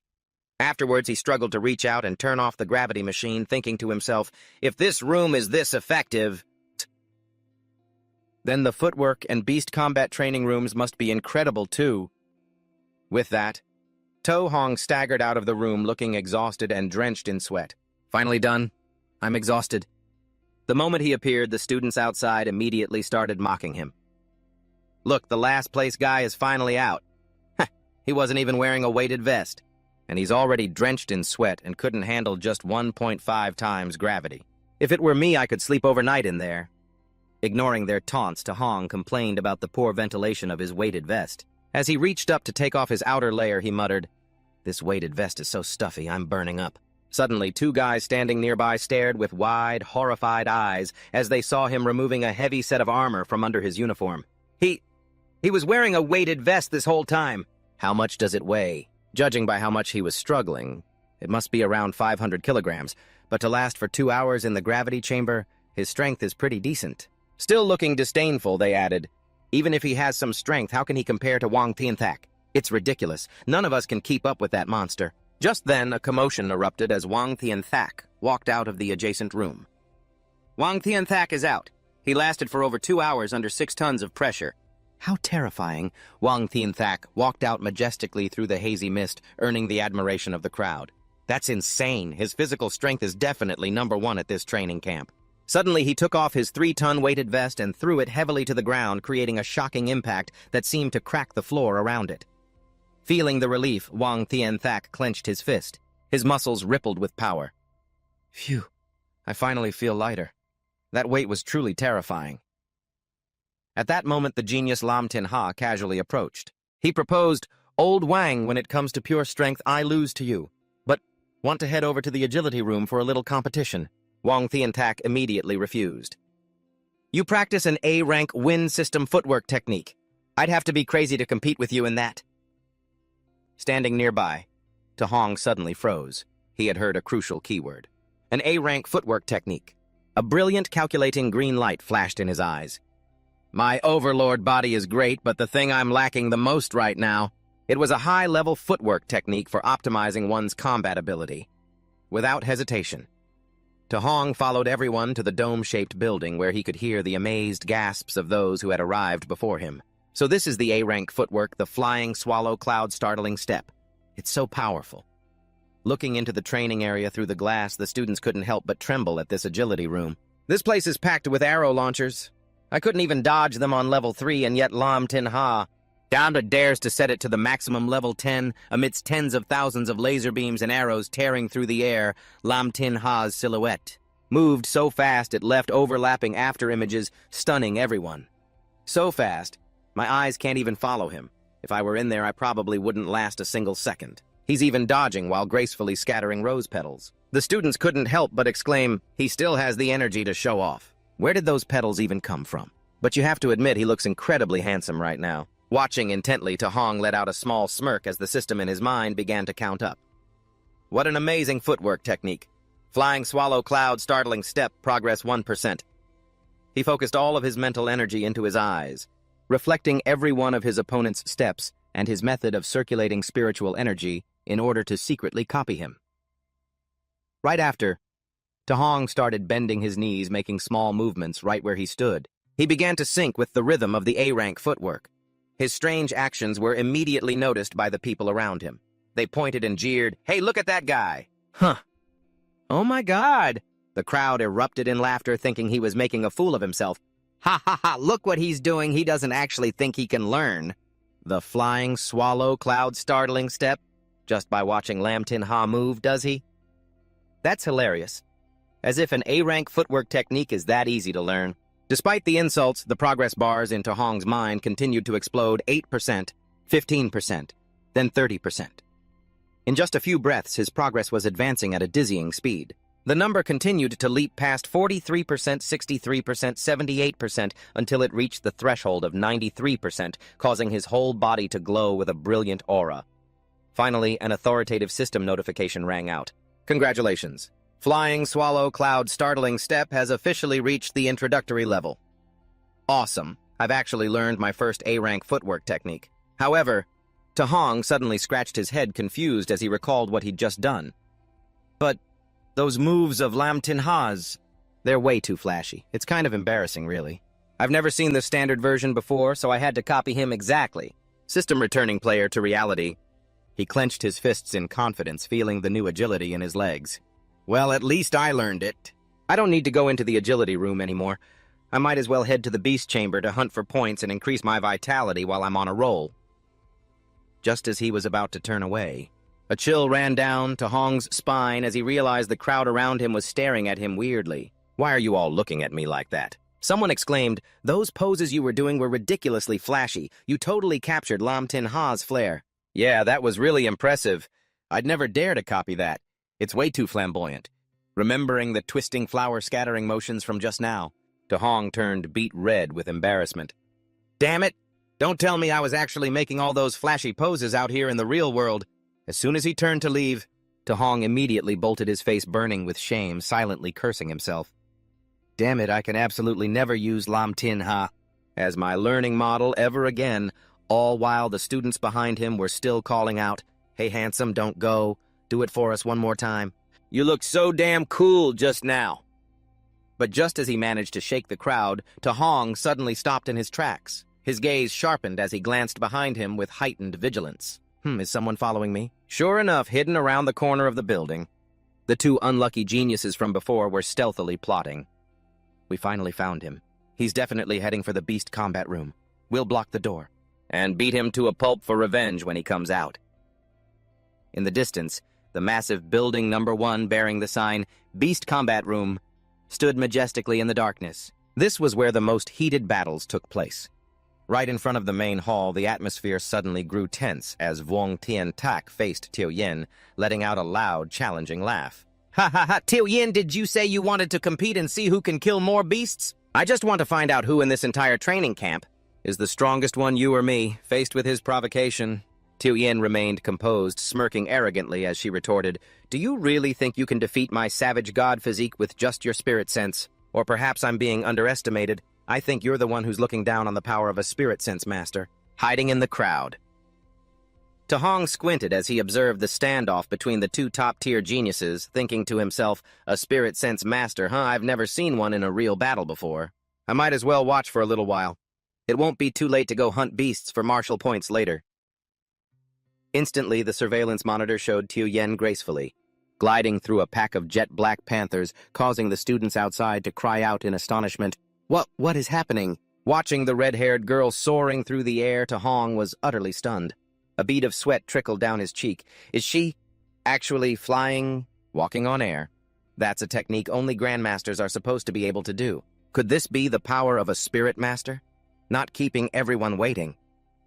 Xiao Yan gently extended her hand, and a brilliant golden light burst from her palm. As if wanting to tear through the cold night, those rays of light shot out like swift arrows, piercing through the heads of a series of beasts in an instant, leaving Su Hong, who was standing outside, completely dumbfounded. What in the world are those beams of light? Suddenly, a giant bear with blazing red eyes roared madly and charged about to pounce on Xiao Yan from behind, with a dense wave of killing intent shown in a close-up shot. The beast's yellow and black striped eyes and its sharp fangs appeared menacing, signaling an extremely dangerous attack was imminent, yet Xiao Yan still turned around calmly. She let out a soft "oh" as she saw the bear suddenly bound by an invisible force floating in midair. Can she really use her psychic power to forcibly bind and control her enemies? Su Hong was secretly horrified. Immediately after, a brilliant sword slash cut across like a flash of lightning, finishing off the beast in a single breath as fresh blood splattered everywhere. Su Hong focused his spirit into his eyes and finally realized the secret behind those rays of light. So that's it. Those beams of light. are actually daggers controlled by psychic power. He clenched his fists, feeling the cruel difference in power levels. Telekinesis to control objects and bind enemies. No wonder spirit masters are so ridiculously strong. They can easily crush ordinary martial artists. While he was in awe, the entire room suddenly lit up with a colossal spiritual power, causing the students to scream in terror. My God, what the hell is that? What's with that giant greatsword? Before their eyes, Xiaoyan was controlling a giant heavy sword made of light, bringing it down from above to slice in two the massive serpent roaring at her feet. The girl's face was incredibly sharp and focused. Her glowing eyes radiated the aura of a true goddess of war. A heaven-splitting strike tore the giant monster serpent's body in two. Fresh blood erupted into the breathtaking silence of the entire audience. Su Hong stared intently at the screen, his mind racing. A weapon. She wasn't holding anything just now. Besides a sword that big, it must weigh several tons. How could she possibly control it so effortlessly? At that moment, Lin Jinghe casually fanned his paper fan and smiled, answering everyone's questions. This is a type of martial skill exclusive to spirit masters, and it's even reached A rank. Hearing this, Su Hong was completely shaken, sweat pouring down his face with envy. Another A-rank martial skill, Lin Jinghe. Why do all of you possess A-rank martial skills? Don't tell me Wang Tianthak has one too. Lin Jinghe closed his fan and nodded affirmatively, causing the surrounding crowd to reel in shock. Of course. He possesses an extremely domineering A-rank offensive martial skill. It's too strong. Are you all monsters? Su Hong smirked, his eyes burning with the desire to conquer new heights. This training camp is full of A-rank martial skills. I've really come to the right place. At the same time, the screen switched to Wang Tianthak. He had used just a single simple punch to make a peak level 1 beast explode. What kind of terrifying martial skill was that? Martial skill. What martial skill? That was purely his physical strength. He's this strong without even using a martial skill. Su Hong fell silent, looking at Wang Tianthak's back on the screen, then secretly made a decision. It seems like Wang Tianthak has no intention of using his martial skill right now. Never mind. I'll find another chance to learn from him later. He immediately called up his status screen to check his awakening potential. Right now, I just want to become a psychic, but my spiritual strength is only 26.5. They say you need over 100 points in spiritual strength to become a psychic. I'm still short by 73.5. Name Su Hong. Vitality 130. Spirit 26.5. Physique Tyrant. Body Spirit Tier 0%. Cultivation Methods. Thunderclap Guidance Art. Level 3. Skyfire Guidance. Art Level 3. Wattmarsh Guidance. Art Level 2. Abyssal Lightning Guidance. Art Level 2. Spirit Wind Guidance Art. Level 2. Martial Arts, Flying Swallow. Cloud Treading Steps. Beginner, 3%. Void Shattering Finger. Perfect Raging Sea Spear Technique. Perfect. Martial Points 0. A bloodthirsty glint suddenly flashed in Su Hong's eyes as his hands erupted in brilliant spirit fire. So I need 735 martial points to close that gap. Looks like it's time for me to start a real massacre. Hiding around a corner, the young master in a suit pointed smugly towards the door. See, he went inside. His companion nodded in agreement, gripping a wooden club to prepare for an ambush. Right now, everyone is busy watching Wang Tianthak and Xiaoyan practice. No one will notice us here. This is our chance. Let's rush in and beat the crap out of that brat. However, as soon as he glanced at the monitoring screen, the accompanying student's eyes went wide and he let out a blood-curdling scream. Oh my God! This startled the one in the suit, who snapped, "What are you screaming for? Don't let him find us." They both froze as they looked at the screen where To Hong's small figure was surrounded by gigantic monsters. Look, before their eyes was a horrifying scene. To Hong was facing 10 peak level 1 beasts all by himself, all of them bearing their fangs and claws. Is he crazy? Taking on more than 10 ferocious beasts at once, and they're all late-stage level 1 too. Witnessing this extreme danger, the man in the suit trembled and suggested, "Should we call an instructor to save him? If we don't, that kid will definitely die." The other guy shook his head in despair. "It's too late. In just a few more seconds, he'll be torn to shreds." And just as they expected, surrounded by monsters, To Hong suddenly took a fighting stance, making the two outsiders exclaim bitterly, "Looks like we won't get the chance to take revenge ourselves anymore." Contrary to their worries, To Hong smirked arrogantly, his deep blue eyes blazing with spirit. "Bring it on." Immediately, the giant python and the colossal scorpion roared furiously and charged at their challenger with earth-shattering power. To Hong bent his knees slightly. He performed a spectacular backflip, dodging a fatal pincer attack from the giant scorpion's massive claws. Mid-air, he channeled his power into his hands. A powerful surge of deep blue spirit energy erupted, forming brilliant spheres of power. In the blink of an eye, To Hong shot down like an arrow, delivering lightning-fast strikes. The beasts were sent flying by a terrifying explosion of force. He continued to spin, gathering energy in his palm to form a dazzling vortex of spiritual power, preparing for his next move. With lightning speed, To Hong swept a beam of spiritual light horizontally, cutting down the lives of numerous surrounding beasts to the utter horror of the onlookers. Outside, the two ambushers' jaws dropped, unable to believe their eyes. Am I dreaming? Is this really the power an early-stage level 1 martial artist is capable of? Even a mid-stage martial artist would be facing certain death if surrounded by more than 10 late-stage beasts. Wait a minute. His footwork looks so familiar. His footwork! The man in the suit, horrified, realized the truth as he looked closely at To Hong's steps. Isn't that Lin Tin Ha's soaring swallow startling cloud footwork? How it can't be. The shock was so great that the log in the suited man's hand fell to the ground. The two could only stare at each other in terrifying silence. At that moment on the screen, To Hong was calmly sitting on the corpse of a giant python in the middle of a bloody battlefield. We've only been talking for a few minutes, and all 10 late-stage level 1 beasts are already dead. The two outsiders were stunned. To Hong, panting slightly, glanced at the system notification panel and sighed. More than 10 late-stage level 1 beasts, and they only gave me a total of 81 martial arts points. That's an average of only 7 points per beast. It seems the stronger I get, the harder it is to earn martial arts points. He narrowed his eyes, sensing the breath of new prey hiding in the surrounding darkness. From the dim burrows, numerous blood-red eyes of saber-fang leopards began to appear, emitting a chilling, killing intent. Without a hint of fear, To Hong threw a punch, exploding with spiritual energy and sending a monster that was about to pounce from behind, flying. Amidst the explosions and flying flesh of beasts, To Hong stood firm like a god of war, striking fear into the ferocious beasts. Indeed, his brutality made the horde of monsters begin to hesitate and flee. As they scattered into the darkness, To Hong's eyes suddenly blazed with a bloodthirsty blue electric light. He smiled menacingly. Where do you think you're going? Hand over all your martial arts value points to me. With that, he shot forward at a terrifying speed, reaching out and grabbing the tail of the giant scorpion that was trying to escape. With the power of his tyrant body, To Hong swung the giant monster around like a toy, creating a whirlwind that swept away all surrounding enemies. Witnessing this performance, this inhuman display through the screen, the two would-be ambushers could only stand frozen like statues, sweat pouring down their faces in absolute fear. Finally, the man in the suit, trembling, gave up on his idea of revenge. An eye for an eye. When will it end? I've decided to forgive him. Let's get out of here fast, before that monster comes out and beats us to a pulp again. You see, folks, sometimes fear is the best way to guide someone toward good. Meanwhile, at the assembly area, Tio Yin was wiping his sweat while checking his bracelet. 270 contribution points. Vung Tin Tak, standing next to him, also looked exhausted but couldn't hide his arrogance. The surrounding crowd immediately erupted into admiring murmurs. That's so many. Remember, killing one late-stage level 1 beast only gets you 5 contribution points. By that calculation, they must have killed at least 50 to 60 of them. Vung Tin Tak looked at the number 100 displayed on his bracelet and said resentfully, My contribution points from wearing the weighted vest have been calculated. It's 100 points. Tio Yin sighed softly.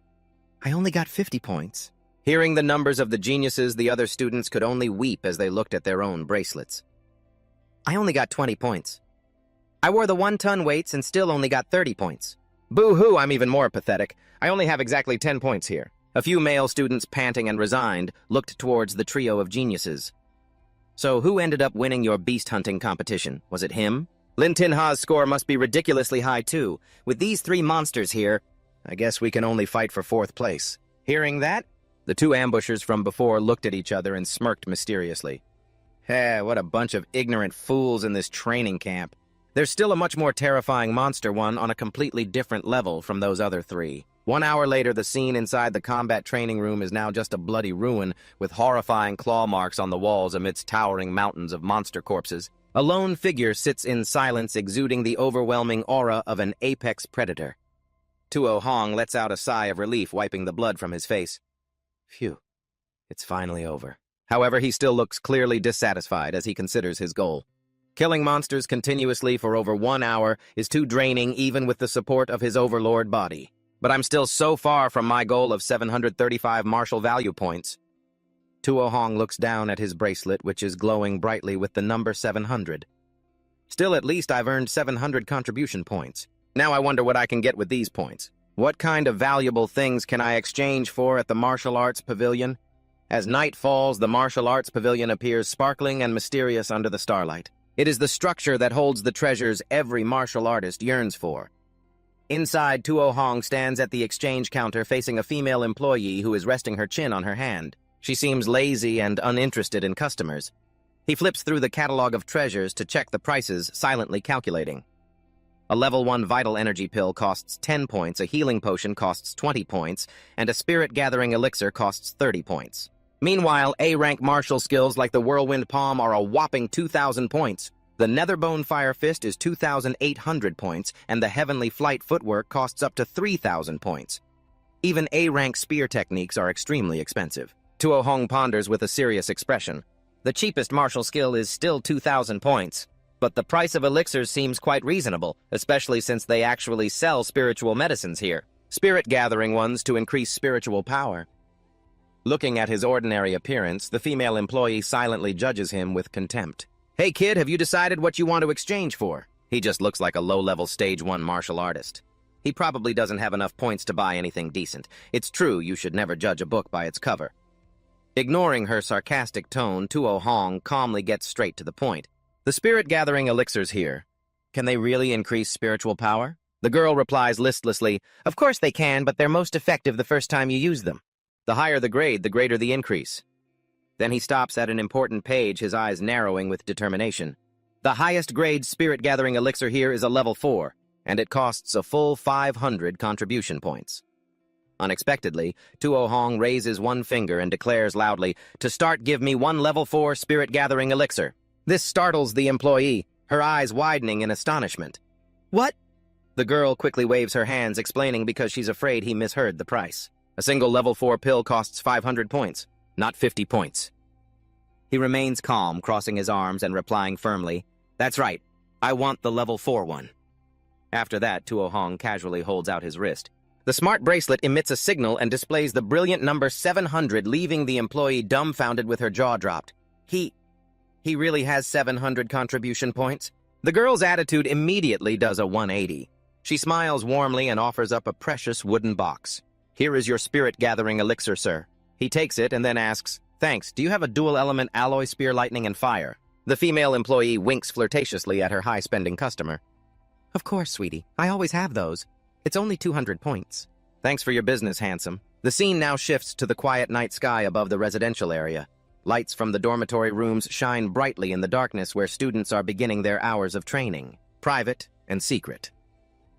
Inside the room on the weapon rack, the brand-new C-grade lightning fire alloy spear gives off a cold, sharp aura ready to go into battle with its master. Sitting cross-legged on his bed and looking at his just-updated status panel, Tuo Hong can't help but feel excited.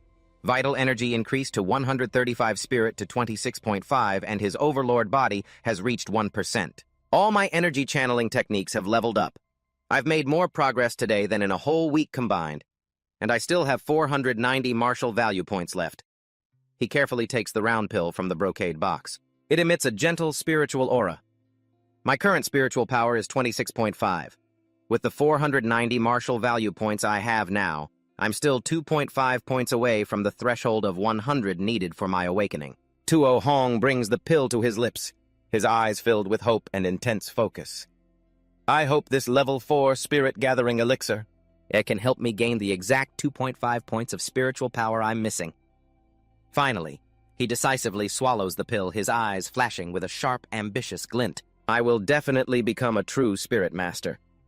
As you can see, everyone, Tuo Hong is giving it his all to break through the limits of an ordinary martial artist. Will this elixir help him awaken his spiritual sense tonight? Don't miss the next thrilling chapter.